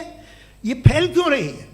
ये और कौन सी कायनात जिसे मैं दूरबीन से देखता हूँ तो 2 बिलियन लाइट ईयर पे है, उससे मेरा कोई वास्ता ही नहीं है।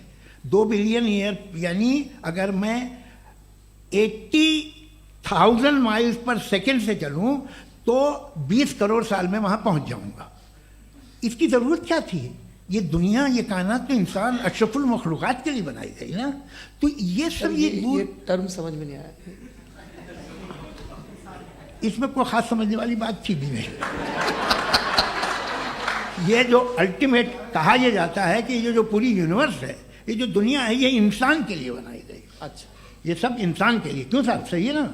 बिल्कुल, लेकिन इसका ये मतलब नहीं कि किसी चीज के पीछे रीजन आपको नहीं पता तो रीजन नहीं है। इसे कहते हैं नहीं, मुझे नहीं पता, लेकिन मेरी जिम्मेदारी नहीं है। वो बिल्कुल सही कहा था उसने, बर्टन रसल ने। आपने उसे मजाक में टाल दिया कि भाई आप एक दावा कर रहे हैं, मैं क्यों कहूं कि ये गलत है दावा? आप प्रूफ कीजिए, मेरे पे जिम्मेदारी ही नहीं है, मैंने थोड़ी कहा है। आप प्रूफ कीजिए कि ये सही है। आप आर्ग्यूमेंट ऑफ कंटिंजेंसी का जवाब ही नहीं दे रहे हैं। पूछना चाहेंगे? आप सवाल पूछना चाहेंगे मुफ्ती साहब से? क्योंकि ये क्रॉस एग्जामिनेशन का दौर है। आप जैसे पहले बोल रहे थे फेथ को लेके कुछ। मैं ये पूछना चाहूँगा कि खुदा ने जो भी रेवल्यूशन किए हैं, एक मज़हब के नहीं बहुत से मज़हबों में किए हैं, अलग अलग रेवल्यूशन है। कहीं कुछ एक बातें हैं, कॉन्ट्रडिक्शन भी है आपस में। कहीं कुछ आप कर सकते हैं, कहीं कुछ नहीं कर सकते। ऐसा नहीं है कि सबकी कोड ऑफ मॉरल एक है। तो ये किस्सा क्या है? अब आप ये देखिए कि मुझे कभी कभी लगता है कि ये जो फुटबॉल फाइनल होता है, लाखों लोग होते हैं, फिर वो टीवी कवर कर करोड़ों लोग, अगर उसमें खुदा की एक बूमिंग आवाज़ आ जाती, मैं गॉड हूँ, तो सारे लोग अभी सुन लेते और टीवी पे भी सुन लेते, किस्सा खत्म होता। ये इतनी राजदारी क्या है कि तुम सामने कुछ तो सबूत दे दो हमें सॉलिड। ये कह साहब ये यूनिवर्स कैसे बनी, इससे मसला क्या हल होगा? मैं पूछूंगा आपसे खुदा कैसे बना? क्यों नहीं पूछूंगा कैसे बना? बल्कि वो तो कायनात से कहीं ज़्यादा इंटेलिजेंट है, कायनात से कहीं ज़्यादा कॉम्प्लेक्स। जी वो हमेशा से है। आप कहेंगे मैं मान लूँगा। अच्छा, दोयम वो कादिर मुतलक, यानी कादिर मुतलक का मतलब ओमनीपोटेंट, वो जो चाहे कर सकता है। आपको नौकरी दिलवा सकता है, आपकी अच्छी जगह शादी करवा सकता है, आपके पड़ोसी का मुकदमा हरवा सकता है, आपको जिता सकता है, सब काम करता है। थोड़ा सा माइक क्लोज जी। वो इस दुनिया को चला कैसे रहा है? ये दुनिया कैसे चल रही है? आपको इस पर हैरत नहीं होती? या क़यामत के बाद कभी एक जस्टिस होगा, जब ये बच्चा मर चुका होगा जिसकी धज्जियाँ उड़ गई बम से, इसको इंसाफ मिलेगा तब? अच्छा, अब जवाब दूं? हाँ दीजिए। मैं इसीलिए आप की तरफ सबसे पहले आपने रेवलेशन और स्क्रिप्चर्स की बात की, इस पे मैं बात कर सकता हूं लेकिन आज नहीं करूंगा चूंकि वक्त कम है, कभी और इस पे डिस्कस करेंगे। मैं तैयार हूं उस पे भी बात करने के लिए। ये अभी से राउंड 2 की भूमिका तय हो रही है। Does God exist round 2? चूंकि आज गॉड के एग्जिस्टेंस पे बात है तो मैं उसी के रिलेटेड जो है आपके सवालात को एंटरटेन भी करूंगा और मैं भी पूछूंगा। आपने कहा कि आपने साबित ही नहीं किया, जबकि आर्ग्यूमेंट ऑफ कॉन्टिंजेंसी बुनियादी आर्ग्यूमेंट है। आप मुझे कॉन्टिजेंसी का मतलब बताइए, आपका मतलब क्या कॉन्टिजेंसी? कॉन्टिंजेंसी का मतलब यह हुआ कि हर वो वजूद जो किसी भी चीज का पाबंद है, हर वो वजूद या हर वो चीज जो अपने एग्जिस्टेंस में किसी भी चीज के पाबंद है और उससे बाउंड है, उसको उसकी जरूरत है, उस पर डिपेंड करती है, तो जाहिर सी बात है कि उसका कोई ना कोई कॉज होता है। ये तो अक्ल की बात है, ये आप रीजनिंग की बात करते हैं, मैं वही कर रहा हूं। दूसरी चीज आपने ये बात कही कि इतने बिलियन लाइट ईयर्स दूर है, उसका मेरा क्या लेना देना। फिर मेरे ख्याल से आपको ये नहीं कहना चाहिए I think therefore I am an atheist. आपको सोचना चाहिए, सिर्फ आप एक लिमिटेड दायरे में रहकर नहीं सोचें बल्कि बाहर निकलकर सोचें। आपने तीसरा सवाल किया, आपने 2-3 सवाल एक साथ। ऐसी बातें ना कीजिए, कुछ लोगों को इतराज हो जाएगा आप पे कि आप कुछ भी सोचिए। ये इजाजत आपको है नहीं, मुझे है।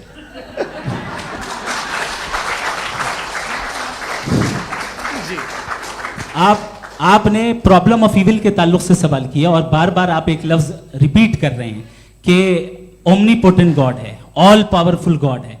यही तो दरअसल समझना है कि गॉड का कॉन्सेप्ट क्या है। प्रॉब्लम ऑफ इविल जो है, प्रॉब्लम ऑफ इविल दर हकीकत 2 असम्पशंस पर कायम है। अगर आप इन 2 असम्पशंस को समझ जाएं तो ये प्रॉब्लम नहीं रहेगी, आर्ग्यूमेंट आपको समझ में आ जाएगी कि ये कोलैप्स कर जाता है। पॉइंट नंबर 1, यानी जो आपका सबसे पहला फॉल्स असम्पशन है कि गॉड मर्सीफुल है, ओमनीपोटेंट है, दुनिया में जुल्म हो रहा है।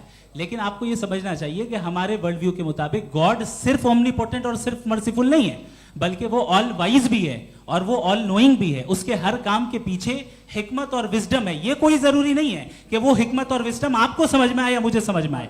अगर आप जो समझ रहे हैं उसके मुताबिक आप फैसला कर रहे हैं, ये लिमिटेड पर्सपेक्टिव से आर्ग्यूमेंट है। और इस चीज को हम अपनी दुनिया में, अपने लाइफ में, डेली लाइफ में इस प्रिंसिपल को एक्सेप्ट करते हैं। हम जब किसी डॉक्टर के पास जाते हैं, डॉक्टर के पास जाकर वो अगर उसने हमें कोई दवाई दी है तो हम ये तो नहीं कहते कि जब तक आपके पास जितना नॉलेज और जितना विजडम नहीं है, आपने क्यों ये दवाई दी है, तब तक हम इस चीज को एक्सेप्ट नहीं करेंगे। नहीं कहते, हम उसकी अथॉरिटी को तस्लीम करते हैं। क्यों? क्योंकि उसकी हम जानते हैं कि वो नॉलेजेबल है, वो विजडम वाला है, हमसे ज्यादा नॉलेज और हमसे ज्यादा विजडम है। बताएं सर। नहीं, डॉक्टर में और खुदा में बड़ा डिफरेंस है। डॉक्टर पढ़ा लिखा होता है, एक तो मैं उसकी बात सुनूंगा। 2M ये नहीं, कुछ जवाब तो ये भी नहीं है सर। प्लीज, अगर सब ऑडियंस से बोलने लगेंगे तो फिर मतलब नहीं सिविलाइज्ड बहस का। मतलब आप ये कहें कि चूंकि आप डॉक्टर पे बिलीव करते हैं इसलिए खुदा पे बिलीव किए, क्या ये मिसाल आपको समझाने के लिए आर्गुमेंट है, इस पे आपको एतराज नहीं है। तो सिंपल बात ये है कि मैं अगर ये यकीन कर लूँ कि एक ओमनीपोटेंट, उसकी मसलहत है, ये जो बच्चे मर रहे हैं ये मसलहत है उसकी, मुझे नहीं चाहिए इसकी मसलहत। उसकी मसलहत नहीं, यही तो समझना है, मतलब एक्सपीरियंस। अच्छा, इस आपने अभी मेरी बात पूरी सुनी नहीं। मैंने कहा आपका पूरा आर्ग्यूमेंट 2 फॉल्स असम्पशंस पर है। एक फॉल्स असम्पशन मैंने बता दिया, दूसरा फॉल्स असम्पशन ये है कि इस दुनिया में इविल के होने का कोई गुड रीजन नहीं है, जबकि हमारे पास बाज रीजंस मौजूद हैं, हमारे पास बाज वजूहात मौजूद हैं। अगर इस दुनिया में इविल ना हो तो आप गुड को डिफाइन कैसे करेंगे? अगर जुल्म ना हो आप इंसाफ को समझेंगे कैसे? अगर तारीकी ना हो तो आप लाइट को समझेंगे कैसे? बहुत अच्छे। अभी और सुन लें, अभी और बाकी है। ये तो बात बहुत पसंद आई साहब मुझे कि जब तक रेप ना हो तब तक औरतों की इज्जत का ख्याल आपने मेरा जवाब पूरा सुना ही नहीं। जब तक के बच्चों का कत्ल ना किया जाए तब तक आपको बच्चों की मासूमियत की इज्जत। आपने पूरा जवाब सुना ही नहीं। क्या बात है, क्या आपने नुक्ता निकाला? आपने पूरा जवाब सुना ही नहीं। आप सुन लें, मेरी बात सुन लें। ये मैंने आपको एक चीज बताई। दूसरी चीज, इस दुनिया में हम आए हैं टेस्ट के लिए, हमारा टेस्ट हो रहा है और हर इंसान का अलग अलग अंदाज में टेस्ट होता है। और इस दुनिया में अगर इविल मौजूद है तो वो इविल जरिया है हमारे अंदर ह्यूमन नोबल क्वालिटीज को डेवलप करने का और अलग अलग फील्ड में प्रोग्रेस करने का। और अगर हमारे अंदर और इस दुनिया में इविल नहीं होता तो बताइए टेस्ट का मतलब क्या होता? अगर मैं अपने स्टूडेंट को MCQs दूं और उसमें सिर्फ राइट आंसर लिख कर दे दूं और कहूं तुम्हारा टेस्ट हो गया, ये मीनिंगलेस है। इस दुनिया में अगर हम टेस्ट के लिए आए हैं तो जाहिर है गुड एंड इविल दोनों मौजूद है। बताइए। तो अगर गुड एंड ईविल दोनों मौजूद है तो ये ईविल भी खुदा का बनाया हुआ है। जी हाँ, खुदा का बनाया हुआ है, लेकिन अच्छा, चलो अच्छी बात। जी बिल्कुल, तो बिल्कुल खुदा ने मतलब बनाया। अभी तो ये है कि जो मेजॉरिटी है दुनिया में वो ईविल है, तो ये खुदा एक्चुअली ईविल के साइड पे लग रहा है मुझे। बिल्कुल भी नहीं, मैं बता रहा हूं। मेजॉरिटी में तो वो है। क्या बात कर रहे हैं भाई आप। मैं बहुत- कोई भी जो मुंसिफ होगा, चाहे आपका अपना घर हो जिसके आप सबसे बड़े हैं, चाहे आपकी ऑर्गेनाइजेशन हो जो आप चलाते हैं, वहां पर आप ईविल रखेंगे साबित करने को कि बाकी लोग शरीफ हैं। मेरी बात सुनिए। क्या ये आर्ग्यूमेंट ही गलत है? अगर- कि जब तक के कोई ईविल नहीं होगा तब तक के शरीफ आदमी शरीफ नहीं लगेगा। अगर एग्जामिनर गलत ऑप्शन दे रहा है तो एग्जामिनर इविल नहीं हो गया, जो गलत ऑप्शन को सेलेक्ट कर रहा है वो फेल होगा। क्रिएटर ने इविल को बनाया है, लेकिन वो इविल नहीं है। अच्छा, सुनिए मेरी बात, चलिए, लेट मी कंप्लीट सर। जी जी। क्रिएटर ने इविल को बनाया है टेस्ट के लिए, वो इविल नहीं है। इविल वो होगा जो उसे इख्तियार करेगा। छुरी को बनाने वाला गलत नहीं होता है, छुरी का गलत इस्तेमाल करने वाला गलत होता है। रेप को कैसे गलत इस्तेमाल करते हैं? रेप इंसान के फ्री विल का नतीजा है। ये रेप कैसे गलत इस्तेमाल होता है? ये मुझे अब सुन ले, अब सुन ले। गलत इस्तेमाल होता है। हाँ मैं बता रहा हूँ रेप ना, कैसे गलत इस्तेमाल? मैं बता रहा हूँ जी। कि जो इविल इस दुनिया में मौजूद है उसके कई सारे तरीके हैं। एक तरीका इंसान का अपना फ्री विल है। अब अगर कोई रेपिस्ट रेप कर रहा है तो इसका गॉड का कसूर नहीं है, वो अपने फ्री विल का गलत इस्तेमाल कर रहा है, उसको सजा मिलनी चाहिए। अच्छा। और उसी के लिए जहन्नम बनाई गई है। ये फ्री विल का भी बड़ा चक्कर। आप जब कोई बुरा काम करते हैं या कोई बुराई होती है तो ये कहा जाता है कि ये फ्री विल है। 7 billion free wills are moving on this planet. 7 billion free will. और एक आदमी अपनी फ्री विल से मुझे कत्ल कर दे तो मैं खुदा की मर्जी से मरा हूं कि इसकी फ्री विल की वजह से? मेरी मौत खुदा के हाथ है या ये फ्री विल वाले के हाथ है? खुदा ने फ्री विल का निजाम बनाया है और उस निजाम का गलत इस्तेमाल करके कोई आपको ये मार गलत रहा है, इस्तेमाल करके मेरा कत्ल कर देता है। अब मेरी मौत का जिम्मेदार कौन है? वो इंसान जिम्मेदार है। वो इंसान। जी। तो ये कहना कि और उसको खुदा ही जिंदगी उसको देता सजा है, मिलेगी। तो अब आप आगे चलिए कि ये तय करना कि अल्लाह ही या खुदा, सॉरी अल्लाह ने, खुदा ही जिंदगी देता है, खुदा ही मौत देता है, ये गलत है। बिल्कुल गलत नहीं है। हाँ, नहीं, निजाम उसी ने बनाया फ्री अरे विल का। भाई, एक- निजाम मौत और एक- हयात का उसी ने बनाया। You are contradicting yourself. अभी आपने कहा कि एक आदमी ने फ्री विल से आपको मार दिया, इसमें उसे फ्री विल दी गई थी, उसने गलत इस्तेमाल किया। 7 billion free wills are moving on this planet और आप चाह रहे हैं कि मैं सिर्फ खुदा का ध्यान करूं। ये 7 बिलियन फ्री विल्स को मुझे लुक आफ्टर करना पड़ेगा कि नहीं? ये तो तबाहियां कर रही हैं और तबाहियां ज़्यादा हो रही हैं। बिल्कुल। तो अगर आप बताएं अगर खुदा नहीं है फॉर एग्जाम्पल, हाँ। तो आप इविल को कैसे डिसाइड करेंगे? यानी how can you define evil objectively without God? देखिए, दुनिया में 2 तरह के जानवर हैं। एक जो अकेले रहते हैं जंगल में और एक जो ग्रुप्स में रहते हैं। ग्रुप में जो भी रहेगा, चाहे वो आपका फाउंडेशन हो, चाहे कोई क्लब हो, चाहे कोई पॉलिटिकल पार्टी हो, चाहे कोई यूनिट हो, उसमें आपको इंटरैक्ट करने के रूल बनाने पड़ेंगे। यानी लोग तय करेंगे। लोग तय करेंगे। अगर लोगों ने यह तय किया कि किसी का रेप करना सही है, आप जस्टिफाई करेंगे? नहीं, लोग- आपका फाउंडेशन तो ये हो गया ना कि लोग इविल डिसाइड दुनिया करेंगे। में- नहीं, अरे दुनिया में ऐसे ग्रुप्स हैं जो रेप को जायज़ मानते हैं सर्टन हालात में। मैं डिटेल में नहीं जानूंगा, आप भी जानते हैं। ये जो आईसिस वाले थे, इन्होंने क्या किया था, तो उन्होंने क्या किया उसका खुदा से कोई ताल्लुक नहीं है सर। मैंने सिंपल सवाल किया कि इविल को आप डिफाइन करते कैसे हैं? आइए वापस आइए जी। आप साथ में तभी रह सकते हैं जब कुछ आप ऐसे उसूल डेवलप करें जिसमें हर एक का बेसिक तहफ़्फ़ुज़, हर एक का बेसिक राइट हो और हर एक को कोई आराम मिले।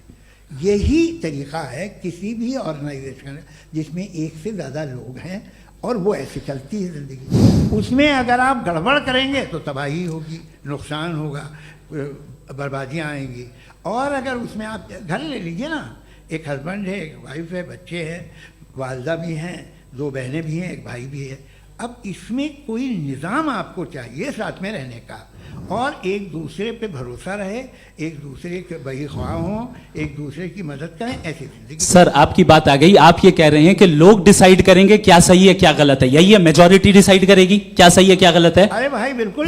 मेजॉरिटी अगर ये कहे कि नाजी जर्मनी के साथ जिस तरह मेजॉरिटी थी कि जेनोसाइड करना सही है, आप जस्टिफाई करेंगे? उस वक्त आपका ये सवाल सिर्फ उसके बाद क्लोजिंग। हाँ, उस वक्त प्लेनेट पे जो लोग थे उनमें कितने लोग हिटलर को सही समझते? अच्छा, प्लेनेट की मेजॉरिटी तय करेगी सोसाइटी की नहीं, प्लेनेट की मेजॉरिटी गॉड के एग्जिस्टेंस को सही मानती है, आप क्यों नहीं मानते? ये हेलो हेलो हेलो, ये क्रॉस क्वेश्चन का राउंड यहाँ पर समाप्त होता है। और ये बड़ा अच्छा है कि इस तरह से फ्रेगमेंट कर दिया गया है ताकि जो मरकरी ऊपर जा रहा है नीचे जवाब दे दूं जी। प्लेनेट की ज्यादातर मेजॉरिटी कुछ दूसरे मजहबों के खुदा को मानती है।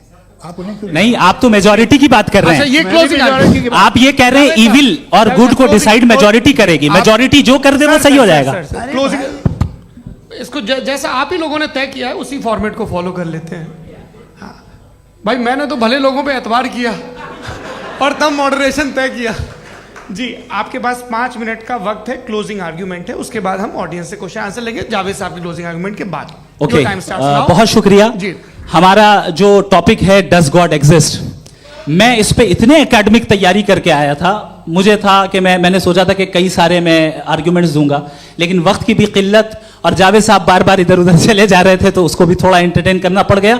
डज गॉड एग्जिस्ट पे मैं एक ही आर्ग्यूमेंट दे पाया, आर्ग्यूमेंट्स बहुत हैं और डेफिनेटिव आर्ग्यूमेंट्स हैं, और मेरे आर्ग्यूमेंट को किसी एक राउंड में भी इन्होंने एंटरटेन नहीं किया और रेफ्यूट नहीं किया, एक राउंड में भी नहीं, एक राउंड में भी नहीं, और ना ही अभी आपका क्लोजिंग आर्ग्यूमेंट आएगा, नहीं, वो बता देना। Argument of contingency sir. अरे मैं आपसे कई बार कह चुका हूं कंटीजेंसी का मतलब अब मैं कैसे समझाऊं आपको आपस में? हाँ, आप और कितने आसानी से समझाऊं मैं, मुझे तो नहीं समझ में आ रहा है। आप अपनी आर्ग्यूमेंट ऑफ कंटीजेंसी उर्दू में बोल सकते हैं। हाँ, आप अपनी बात पूरी कर ले जी, आखिरी 4 मिनट। दूसरी चीज, just a minute please ma'am, can I talk? दूसरी चीज ये है कि आपने एक तो इसका जवाब नहीं दिया, दूसरा आपने गॉड के ना होने पर कोई डेफिनेटिव आर्ग्यूमेंट नहीं दिया, सिर्फ मजहब पे बात कर रहे हैं आप। मजहब तो आज हमारा टॉपिक ही नहीं था, आज तो हमारा टॉपिक हो, आप मजहब से ले लेकर आईएस तक चले गए। भाई हमारा क्या ताल्लुक है उससे? We condemn them.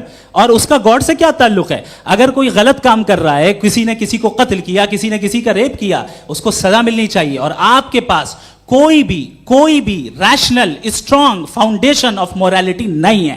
आपने कहा कि मेजॉरिटी तय करेगी सोसाइटी की, वो सही होगा। मैंने कहा हिटलर को फिर आप सही कहेंगे, नहीं नहीं नहीं नहीं, प्लैनेट की सोसाइटी की मेजॉरिटी तय करेगी। तो प्लैनेट की मेजॉरिटी गॉड के एग्जिस्टेंस को मानती है, आप कह रहे हैं ये रिलीजियस है। तो यानी आपके पास कोई स्ट्रॉन्ग फाउंडेशन नहीं है ऑब्जेक्टिव मोरालिटी का। ऑब्जेक्टिव मोरालिटी का अगर कोई फाउंडेशन है तो वो सिर्फ गॉड है, गॉड है, गॉड है। थैंक यू जी। ये मुफ्ती शमाइल नदवी साहब का क्लोजिंग आर्ग्यूमेंट था। अब हमारे पास जी जी ये बड़ा अच्छा है कि दोनों लोगों को मॉडरेटर से शिकायत भी और बोल रहे भाई हमारी शाबाशी भी तो करते चलो। अब मेरी बात जी, आपके पास जावेद अख्तर साहब 5 मिनट का वक्त है, ये आपका क्लोजिंग आर्ग्यूमेंट है, टाइम रीसेट कर दें जी। देखिए, बहुत सारी बातें हैं। गॉड का डेफिनेशन दुनिया के किसी भी रिलीजन में है कि वो ओमनीपोटेंट है, ओमनीप्रेजेंट है, he is just, he is kind, he loves you and so on. मैं जब दुनिया देखता हूँ तो मुझे कोई ऐसा सुप्रीम पावर यहाँ दिखाई नहीं देती है जो इंसान की बहबूदी के लिए कुछ कर रही हो, कमज़ोर को बचा रही हो, मदद कर रही हो, जालिम को पीछे हटा रही हो। मैं नहीं देखा, तारीख़ में नहीं। एक तो अगर है और ये देख रहा है तमाशा, तो उसका होना न होना बराबर है। दोयम ये कि ये जो है, जब आप ये कहते हैं कि कायनात जिसकी कंटीजेंसी है, मैं देखिए वो लफ्ज़ इस्तेमाल किया मैं, तो ये कैसे हो सकती है भाई? और फौरन आप सरेंडर कर देते हैं कि जाहिर है कि इसका बनाने वाला तो इससे 10,000 गुना था तो कॉम्प्लिकेटेड होगा। उस पर आपके होने पे कोई इतराज़ नहीं है। उसे वो टाइमलेस है, वो पहले से था, टाइम तो बहुत बाद में आया। ये सब आप मानने को तैयार है जिसका आपके पास कोई सबूत नहीं, आपके पास कोई रीज़न नहीं है। आपकी तारीख क्या है मजहबों की, बिलीफ की, जो खुदाओं का बिलीफ है ये कॉन्स्टेंटली गलत साबित होता रहा है।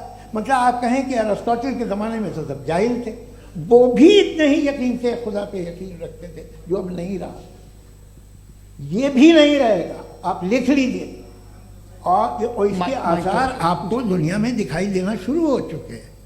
ये बहस क्या आज से 100 साल पहले इस तरह हो सकती थी?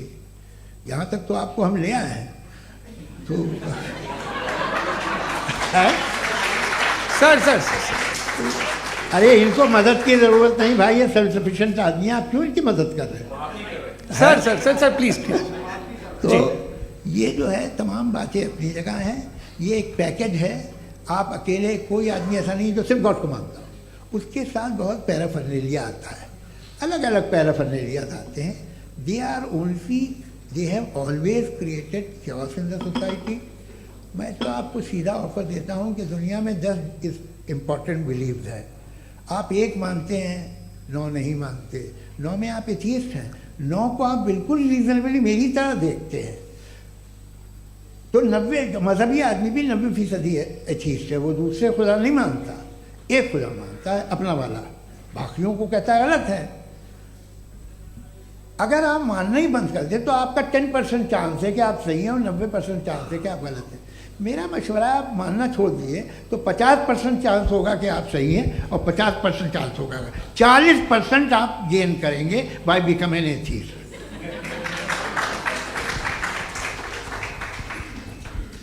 ये एक फरसूदा ख्याल है, ये ख़त्म हो रहा है। हो सकता है मेरी ज़िंदगी में ना हो, लेकिन ये हो जाएगा।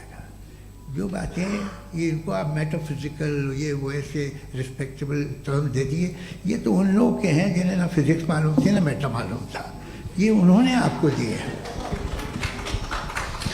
जी बहुत शुक्रिया आप दोनों लोगों का। और अब इस बातचीत का आखिरी राउंड शुरू होगा, डज गॉड एग्जिस्ट की ये बहस मुफ्ती शमाइल नदवी और जावेद अख्तर साहब के बीच। आप लोग अपने अपने हाथ ऊपर करेंगे, मैं यहाँ से तय करूँगा। और माइक हमारे पास है क्या? एक ही माइक है ऑडियंस के लिए? 2 माइक है, एक इस तरफ एक इस तरफ, ठीक है। तो जी सबसे पहले हमारी सहयोगी हैं मारिया शकील जी, पूछिए सवाल। थोड़ा सा रुकेंगे ताकि कैमरे का फ्रेम आप पर आ जाए, आपकी तो प्रैक्टिस है टीवी की। जी नदवी साहब, मैं खुदा को मानती हूँ, पहले मैं इसी प्रमाइस से शुरू कर रही हूँ और ये बता रही हूँ आपको, मैं मानती हूँ। लेकिन कुछ सवाल हैं जो जावेद साहब ने उठाया, उसका जवाब आपको देना चाहिए। पहला सवाल ये कि गज़ा में सालों से छोटे बच्चे मर रहे हैं, वो उनको अगर खुदा मर्सीफुल है, हम मानते हैं कि अल्लाह ताला में बहुत ताकत है, तो वो बच्चे क्यों मर रहे हैं? दूसरी बात ये कि अगर कंटिजेंसी की जो आप बात करते हैं, पूरे मुस्लिम ममालिक मिल करके भी उन गज़ा के बच्चों को क्यों नहीं बचा पा रहे हैं? क्योंकि अगर वो चाहते, क्योंकि अल्लाह ताला उन पर हुकूमत करते हैं, सब पर हुकूमत करते हैं, तो वो उनको क्यों नहीं बचा? जी थैंक यू वेरी मच। बहुत अच्छा किया आपने इस चीज़ को जिक्र कर दिया, मैं इसको और अच्छे से एक्सप्लेन करने की कोशिश करता हूँ। देखें, जहाँ तक आपने कहा कि गज़ा के बच्चों को मारा जा रहा है, देखें 2 वर्ल्ड व्यू है, एक एथिस्टिक वर्ल्ड व्यू, एक थीस्टिक वर्ल्ड व्यू है। बच्चे मर रहे हैं दोनों वर्ल्ड व्यू में, लेकिन हमारा वर्ल्ड व्यू कह रहा है कि रिकॉम्पेंस है, ये कह रहे हैं कि उनका मरना बेकार जाने वाला है, कोई उसका रिकॉम्पेंस नहीं है, चूंकि इनके यहाँ आखिरत और अल्लाह का कोई तसव्वुर या गॉड का कोई तसव्वुर नहीं है। आपने ये सवाल किया कि गॉड मर्सीफुल है, क्यों नहीं रोकता? ये मैंने बताया कि ये मिसकंसेप्शन है लोगों के दरमियान कि गॉड को सिर्फ मर्सीफुल और ओमनीपोटेंट समझते हैं। गॉड के सिर्फ यही 2 एट्रीब्यूट्स नहीं हैं, गॉड के कई सारे एट्रीब्यूट्स हैं, उनमें से अल हकीम भी है, उनमें से ऑल वाइज भी है, ऑल नोइंग भी है। लिहाजा अगर इस दुनिया में किसी को तकलीफ आ रही है और गॉड उसको नहीं रोक रहा है, वो इसलिए नहीं रोक रहा है चूंकि इंसानों को फ्री विल दिया गया है। ठीक इसी तरीके से अगर एक डॉक्टर किसी छोटे बच्चे को इंजेक्शन लगा रहा है, उसे तकलीफ पहुंच रही है, उसके लिमिटेड पर्सपेक्टिव के एतबार से यह गलत हो रहा है और डॉक्टर बुरा है। लेकिन जब आप ब्रॉडर पिक्चर को देखेंगी, आपके और हमारे पास सिर्फ एक पिक्सल है, हमें इतना नजर आ रहा है कि गजा में कत्ल हो रहा है, लेकिन इसके पीछे कितना रिकॉम्पेंस उनको मिलने वाला है, पूरा पिक्चर गॉड के पास है। तो एक पिक्सल से आप पूरे पिक्चर को कभी भी जज नहीं कर सकती। आप इसमें कुछ जोड़ना चाहेंगे? आपको कुछ बोलना है इसमें? भाई आपने बहुत अच्छा जस्टिफिकेशन दिया। या आप वो जो वहाँ के प्राइम मिनिस्टर इजराइल के उन्हें भेजिए, वो बहुत खुश होंगे। आप जस्टिफिकेशन दे देना कि अगर गॉड नहीं है तो बच्चे क्यों मर रहे हैं, आप बताएं। जी, वो ये सवाल पूछ रहे हैं कि अगर आप ईश्वर का अस्तित्व नहीं मानते हैं तो उन बच्चों की मौत को आप कैसे इंटरप्रेट करते हैं?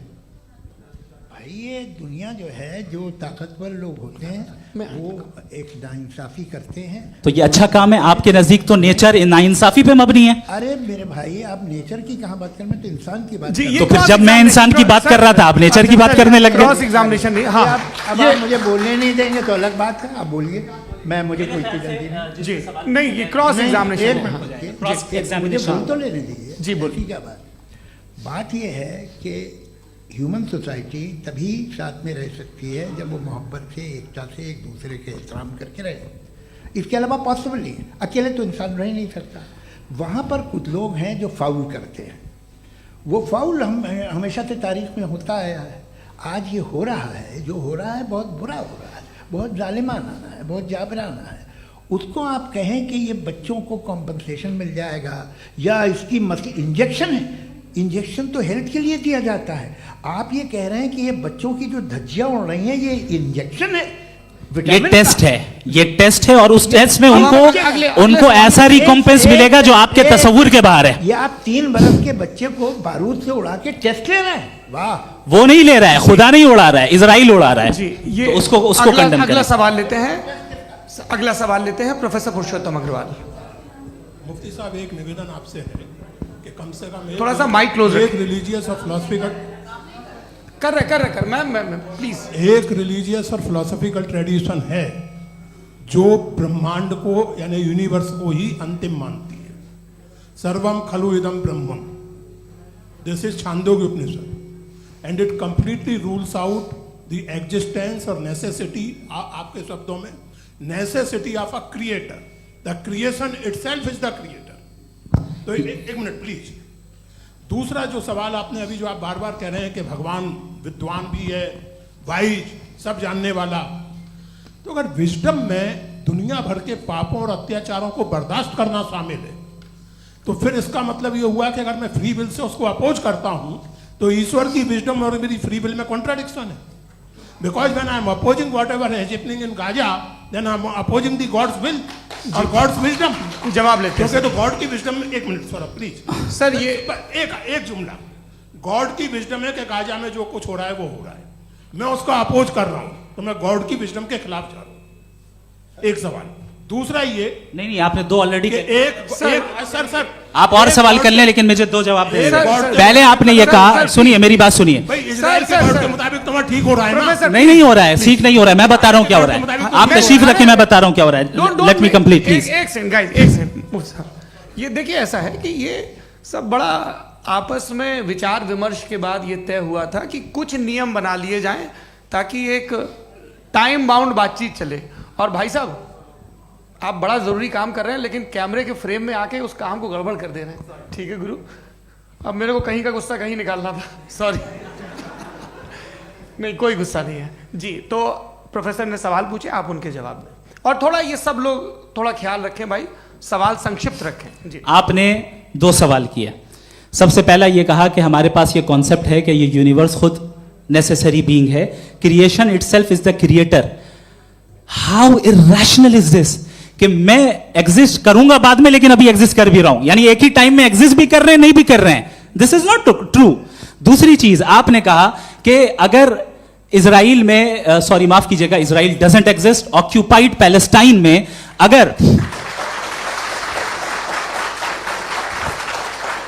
अगर ऑक्यूपाइड पैलेस्टाइन में बच्चों को मारा जा रहा है फ्री विल की वजह से और गॉड नहीं रोक रहा, ये कॉन्ट्राडिक्शन है। ये बताइए कि एक एग्जाम में एक बच्चा गलत आंसर लिख रहा है, सुनिए, एग्जामिनर चाहे तो रोक सकता है, क्यों नहीं रोक रहा है? ये कॉन्ट्राडिक्शन है, ये कॉन्ट्राडिक्शन नहीं है।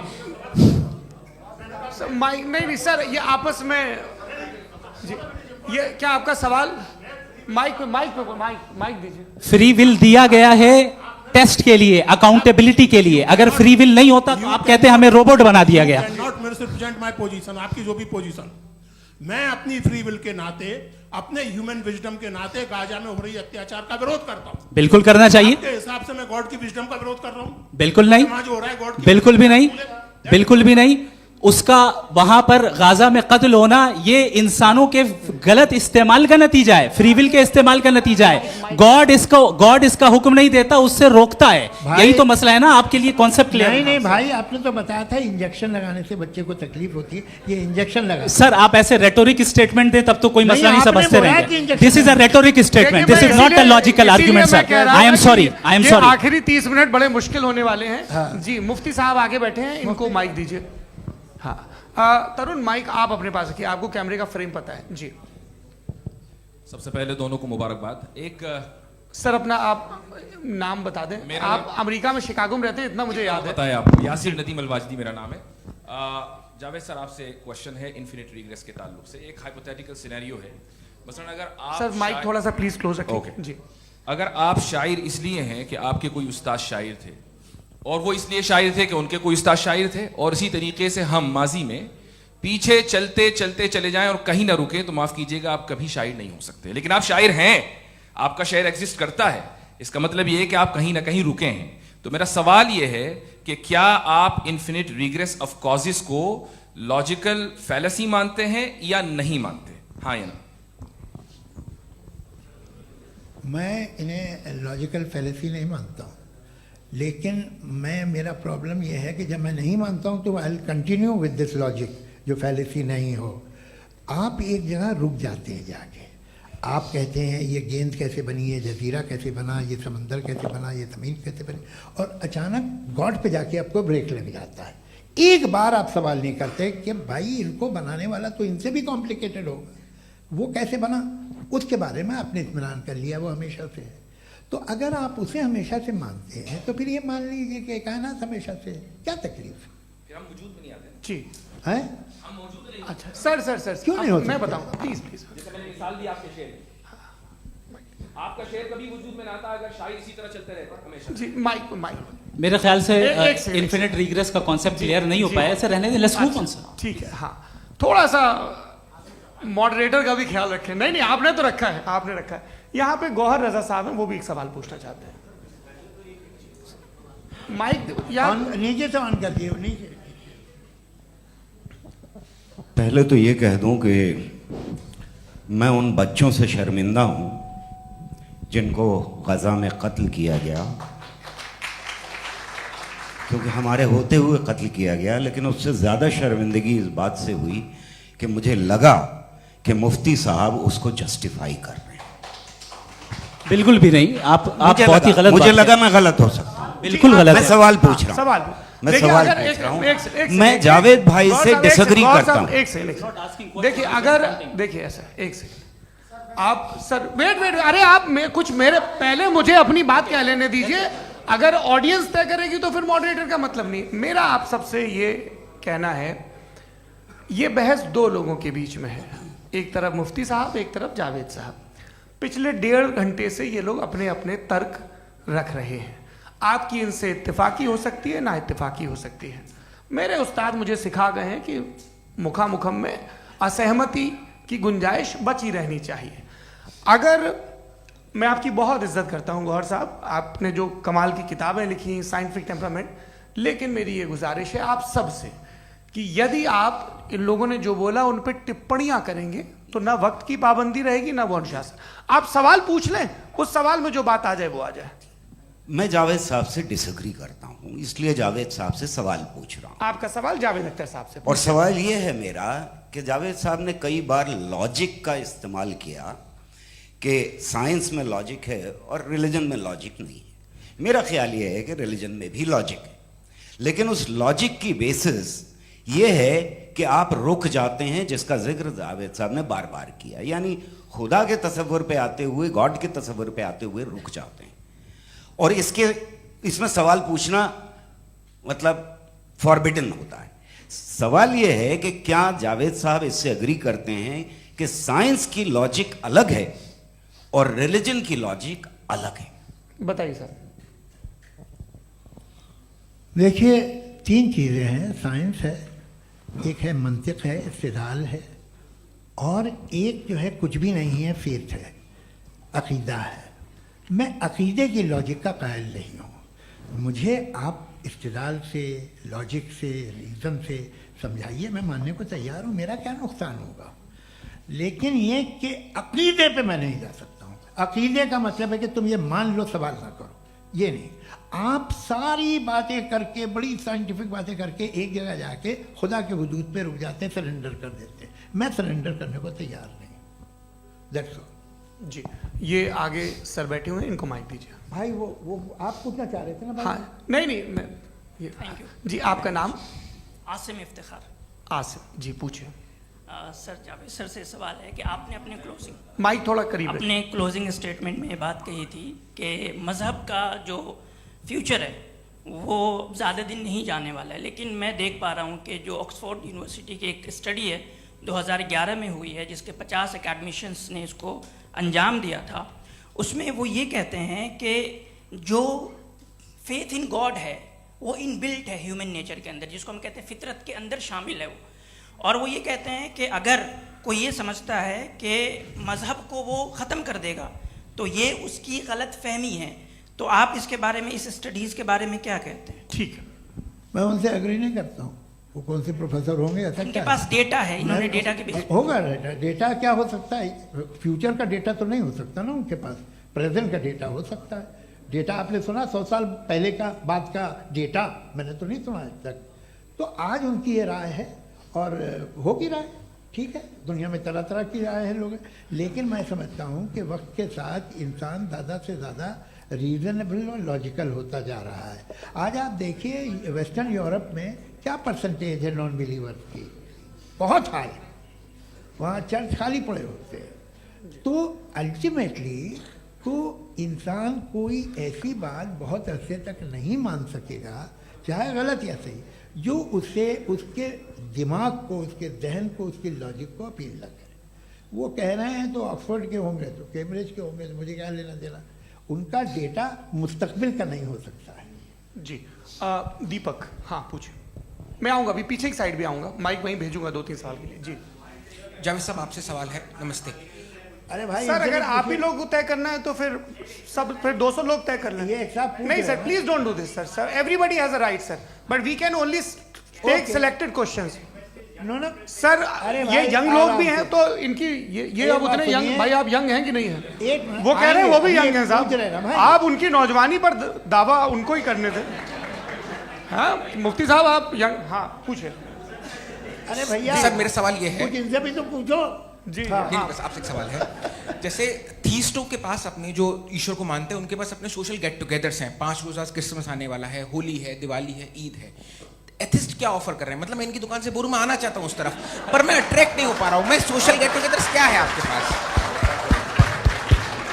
वो ये कह रहे हैं कि जो धार्मिक लोग हैं, अलग अलग धर्म के लोग, उनके उत्सव त्योहार, कॉन्ग्रेगेशन वही बहुत बात। हैं। अब आपको मैं एक सुनाता हूँ, यहाँ हिस्टोरियन भी बैठे हैं। मृदुला जी, आप बताइएगा सही है कि नहीं। ये एक कॉन्स्टेंटाइन, एक ग्रीक रोमन बादशाह था, जो क्रिश्चियनिटी आने के 400 साल बाद उसने डिसाइड किया कि मैं क्रिश्चियन हो जाऊंगा, मेरी पूरी स्टेट कैंसिल हो जाएगी। उस ज़माने में ऐसे ही होता था, राजा जो धर्म इख्तियार करता था वो जनता भी कर लेती थी, इसलिए कि वो हो गया था बैंकरप्ट। और उसे जो मेडिटेरियन कोस्ट के रिच क्रिश्चियन वो थे मर्चेंट, उससे पैसा चाहिए था। तो उसने कहा यार क्रिश्चियन हो जाओ। तो उसने अपने वजीर से कहा कि भाई ये हिस्ट्री है कि अब हम लोग क्रिश्चियन हो जाते हैं। पहले सर हो जाएंगे, कोई प्रॉब्लम नहीं है, लेकिन एक प्रॉब्लम ये है कि 17 दिसंबर से 25 दिसंबर तक जो पेगन फेस्टिवल होता, जो पेगन्स थे वो लोग, जो फेस्टिवल होता है वो बंद हो जाएगा, इसलिए कि हम क्रिश्चियन हो गए तो होगा नहीं। तो वो बच्चों को बहुत बुरा लगेगा, पब्लिक को बहुत इन्जॉय करते हैं, खासतौर से 25 को मेन डे।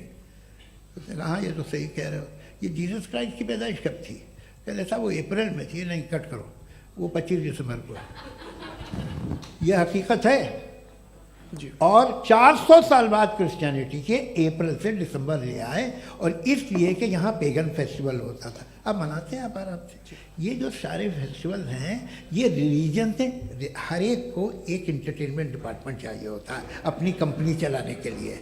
तो ये रिलीजन नहीं, ये सेकुलर त्योहार थे जिन्हें रिलीजन्स ने ले लिया है। ये मौसम के थे, फसलों के थे, किसानों के थे, उसको आपने लेके रिलीजियस रंग दे दिया। ये कोई रिलीजन से थोड़ी आए हैं आप। अच्छा हमें देखिए, हम तो मुल्द हैं, हम ईद मनाते हैं, हम दिवाली मनाते हैं, हम होली मनाते हैं, हम क्रिसमस मनाते हैं। बम्बई की फिल्म इंडस्ट्री की सबसे बड़ी होली हमारे घर में होती है, सबसे बड़ी ईद हमारे घर में होती है। वो हमारी सोशल वो है, हमारा हेरिटेज है। ऐसा थोड़ी है कि we will throw the baby along with the water. ये तो अच्छी चीज़ है, इन्हें रखो, जो बेकार है फेंक दो। जी हाँ। हेलो जी, मेरा सवाल नादवी जी से है।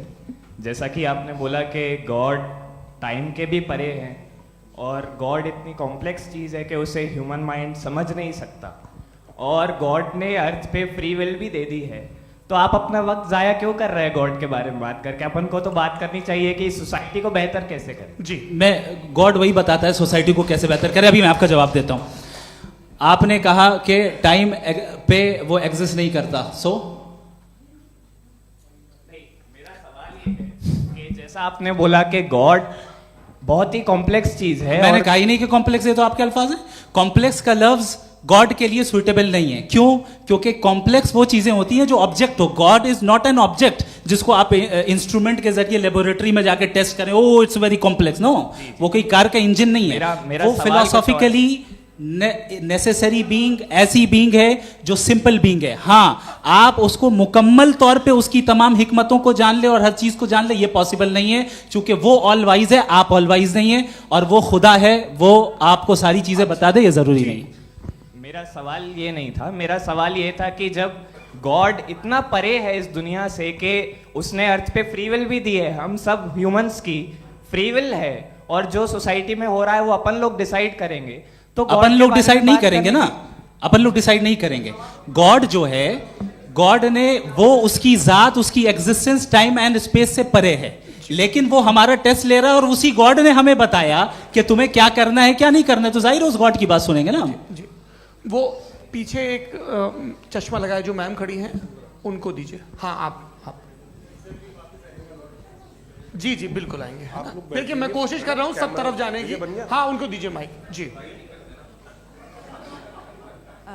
हेलो सर, मैं ओमनी प्रेजेंट नहीं हूँ, टाइम पाबंद हूँ और जहां तक कोशिश कर सकता हूँ करूंगा। जी अपना नाम बताइए। मेरा नाम उर्सुला है, मैं दिल्ली यूनिवर्सिटी की एक स्टूडेंट हूँ और मैं स्टूडेंट फेडरेशन ऑफ इंडिया से हूँ।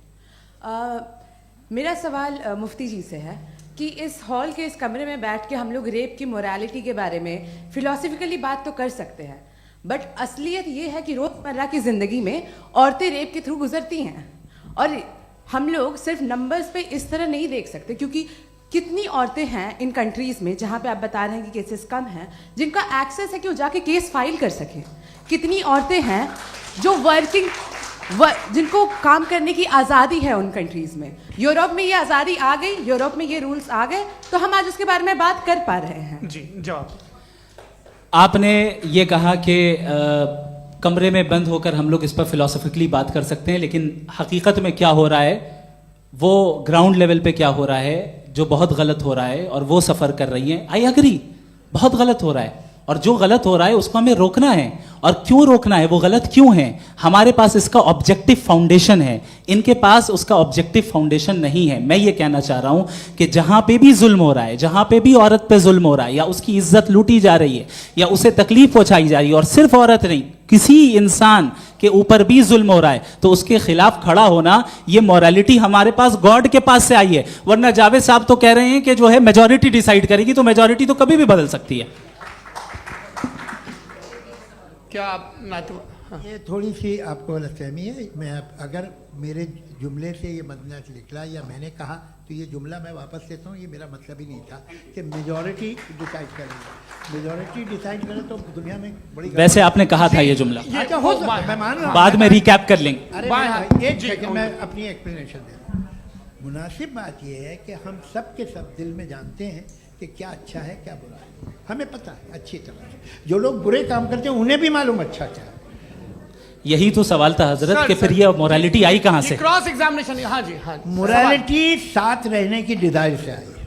यानी साथ रहकर जो कुछ कह दे, जो कुछ कर दे, वो हो जाएगा? नहीं नहीं, तो आप कायदे से रही कर सकते हैं जब तक लोगों में मोरालिटी हो, वरना क्यास हो जाएगा। ये आपको कैसे पता? जी, हमने देखा ना, जहाँ मोरालिटी का क्यास हो गया, हम देखते हैं। कहाँ पे देखते भाई हैं? दुनिया में आप जो ये- कह रहे हैं, आप कहीं पे अगर गलत हो रहा है इस बहस तो के उसको बाद आप में गलत देखिए। आप सर मुफ्ती आप साहब, मैं- एपिस्टेमोलॉजी मुफ्ती की साहब, बात मुफ्ती कर रहे हैं, मैं साहब, ऑन्टोलॉजी अरे की बात मुफ्ती कर रहा साहब, हूँ। मैं इस बहस के फाउंडेशन बाद क्या आप है? दोनों लोगों को चाय पे फाउंडेशन होस्ट करूंगा, वहां पे क्रॉस एग्जामिनेशन कर लीजिएगा। अभी ऑडियंस का हक मार रहे हैं आप लोग भाई। सर जस्ट लोग हैं आप लोग।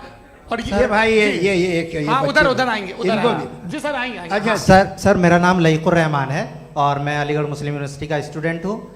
और जहाँ तक मुझे पता है कि sir you are also product of Aligarh Muslim University. मैं भी उसी चमन का बुलबुल। हाँ सर, तो बड़ी खुशी हुई मुझे जान करके कि मैं आपसे मिलूंगा। सवाल सर मेरा सवाल यह है, सर सैयद अलैहि रहमा का नज़रिया यह था कि खुदा के वजूद को अक़ल के दायरे में रह कर के तलाश करना, न कि पूरी तौर से उसका इनकार कर देना। Sir how will you define it? नहीं तो ये तो आप इन्हें बताइए। ये सर, अकल सवाल से रह आपसे। के खुदा का वजूद साबित कर रहे हैं। तो सर आपने सैयद इनकार ने किया। कर रखा है, इस वजह से मेरा क्वेश्चन उन्होंने आपसे। यही सर से एक सेकंड, सर सैयद ने यही कहा ना कि अकल से आप खुदा के वजूद को साबित नहीं कर सकते, यही कहा ना भाई। वो उन्होंने कहा कर सकते हैं और वो कर दिया गया आज। वो फोन दो। तलाश करना या साबित करना अकल से अकल से नहीं हो सर सर, अरे सवाल तो सुन लीजिए जी। अकल से नहीं हो सकता है, यही कहा ना आपने। अकल से हो सकता है। अरे वो यही कह रहे हैं भाई, आप बता रहे हो सकता है, वो तो कुछ और। आप अगर सर देखो नौजवान, फोन ले लो, वो इतनी कमाल की यूनिवर्सिटी है। अरे भाई दे दो मेरी ना बात जरा, तो- एक मिनट अरे दे दो मेरे भाई, माइक। मेरी बात सुनो, नहीं, माइक मैं पे समझ- बोलो ताकि जो लाखों लोग देख रहे हैं माइक दे दो ना। अरे देंगे ना माइक, तुम ठहरो तो। हाँ सर मेरा सवाल ये था कि सर सैयद अलैहि रहमा का एक नज़रिया था अपना कि खुदा का जो वजूद है उसको अक़ल के दायरे में रह करके तलाश करना है, न कि पूरे तौर से इनकार कर देना है। ये उनका कॉन्सेप्ट था। लेकिन मेरा सवाल ये है कि आप इसको कैसे डिफाइन करते हैं, एक्सप्लेन कैसे करेंगे, मैं आपसे जानना चाहता हूँ, क्योंकि you are the product of Aligarh Muslim University. मुझे अकल के दायरे में रख के मैंने बहुत तलाश की, मुझे मिला नहीं। हाँ ये इधर उधर वो चश्मा लगाए जो, हाँ उनको दे दीजिए। जी जी फटाफट पूछिए, बस 5 मिनट है, 5 मिनट में खत्म हो रहा है। हाँ अस्सलाम वालेकुम मुफ्ती साहब। एंड मेरा सवाल जावेद अख्तर साहब से। क्या नाम है आपका? अरे भैया सब मुझे पूछ रहे हो। फैज पूछिए फैज साहब। तो मेरा सवाल ये है कि अभी जो एथियस्ट है वो problem of evil argument use कर रहे हैं अगेंस्ट मुस्लिम्स, राइट? कि इस दुनिया में इतना सारा ईविल है और अगेंस्ट मुस्लिम तो यहाँ अगेंस्ट थियस्ट। हाँ थोड़ा सा करेक्ट कर लीजिए भाई। पूरी मशक्कत ही इसी बात की थी कि किसी एक मजहब पे बात न टिके। जी, तो बेसिकली ये आर्ग्यूमेंट ऐसा है कि इस दुनिया में इतना ज़्यादा ईवल एग्जिस्ट करता है और अगर एक ऑल गुड गॉड है तो वो रोकता क्यों नहीं है? लेकिन इस सवाल में एक हिडन अजम्पशन ये है कि इस दुनिया में ईवल एग्जिस्ट करता है। अब एथियस्ट ये कैसे ऑन्टोलॉजिकली प्रूव कर सकते हैं कि इस दुनिया में ईवल एग्जिस्ट करता है? मैं आपको बताता हूँ, थोड़ा सा समझा। नहीं सर हम लोग इनको सुनने आए। नहीं please don't do that. I want to explain ontologically. नहीं हम समझ गए सर, इनको अब जवाब देने दीजिए। अच्छा सवाल पूछ लो। मैं अभी तक क्या था वो मैं थोड़ा सा ऐड ऑन कर लेता हूँ। तुम गुरु, तो हम जब इसका राउंड 13 करेंगे ना तब तुमको स्टेज पे बिठाएंगे। जी तो हाँ जल्दी से। तो देखिए एथियज्म के हिसाब से सब कुछ रैंडमली बन गया है, सब कुछ एटम्स और मॉलिक्यूल्स है। एक पत्थर में और मुझ में सिर्फ इतना फर्क है कि हम लोग एटम्स और मॉलिक्यूल्स का अलग अलग रीअरेंजमेंट है। अब एक पत्थर को कोई इंसान तलवार से 2 टुकड़ों में काट दे या मुझे, according to atheism it is same. There is no evil and good according to atheism. जी अच्छा, फैज साहब का सवाल ये है कि हाँ कोशिश भी करते तो इससे गलत सवाल नहीं कर पाते। एक लाइफ फॉर्म है और लाइफ फॉर्म में फीलिंग्स हैं, मतलब लाइफ फॉर्म सुनता है, देखता है, टेस्ट कर सकता है, फील कर सकता है।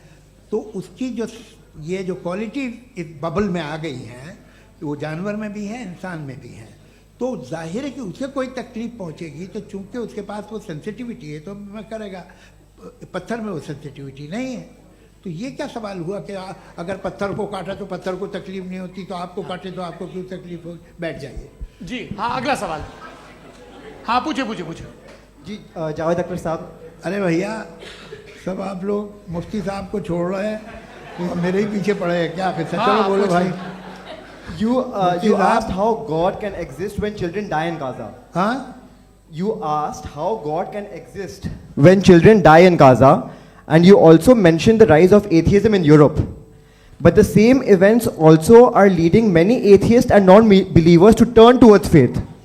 How do you interpret this contradiction, where suffering pushes some away from God, yet brings others closer to belief? देखिए, आपको एक बात बताऊं, दुनिया परफेक्ट तो कहीं भी नहीं है, हर जगह कुछ खामियां हैं। बेटा एक मिनट, मैं आप ही को कहेंगे, देखो वो तो कुछ खामियां, कमज़ोरियां, खराबियां सब जगह है। लेकिन अगर देखोगे ईमानदारी से कि दुनिया सबसे ज़्यादा महज़ब कहाँ है, एक आम शहरी को कहाँ हुकूक हासिल हैं, वो बोल सकता है, अपनी मर्ज़ी से काम कर सकता है, अपनी मर्ज़ी से राय दे सकता है, हुकूमत के ख़िलाफ़ बोल सकता है, बरसरे इक़्तिदार लोगों के बारे में बोल सकता है, सरमायादारों के ख़िलाफ़ बोल सकता है। तो आपको ये स्कैंडिनेवियन कंट्रीज़ में मिलेगा, वेस्टर्न यूरोप में मिलेगा। मैं नहीं कह रहा वो परफेक्ट है, बिल्कुल नहीं, वहाँ बहुत ख़राबियाँ भी हैं, परफेक्ट तो कोई नहीं। लेकिन जिन जिन मुल्कों में, लैटिन अमेरिका देखो, गल्फ़ देखो, वहाँ पर आपको ये ज़रूर है कि रेप नहीं होते होंगे।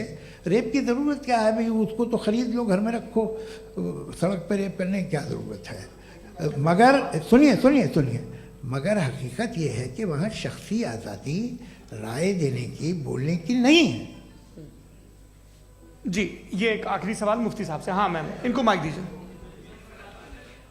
शुक्रिया। मेरा नाम मनीषा है, मैं हरियाणा से आई हूँ।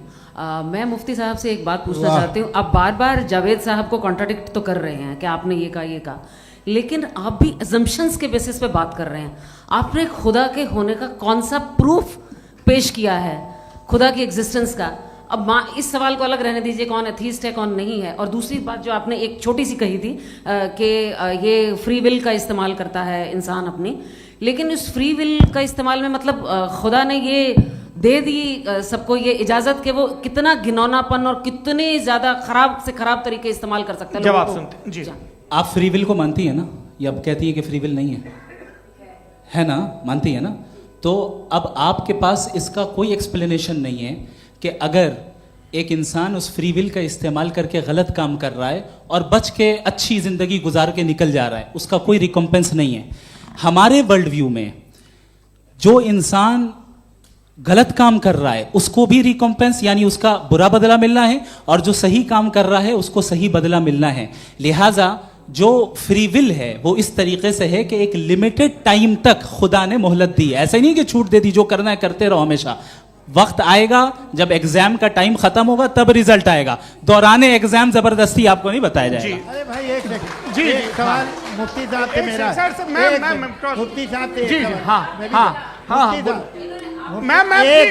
रुक जाइए, आपसे फोन, आप इसके बाद आपसे यही रहेंगे वो। हाँ बोलिए। मैं मुफ्ती साहब एक ही सवाल करता हूँ कि अगर जो हो रहा है फ्री विल से हो रहा है और एक दिन बरोज़ क़यामत इंसाफ होगा मैशर में वगैरह वगैरह, तो दुआ क्यों मांगते हैं लोग?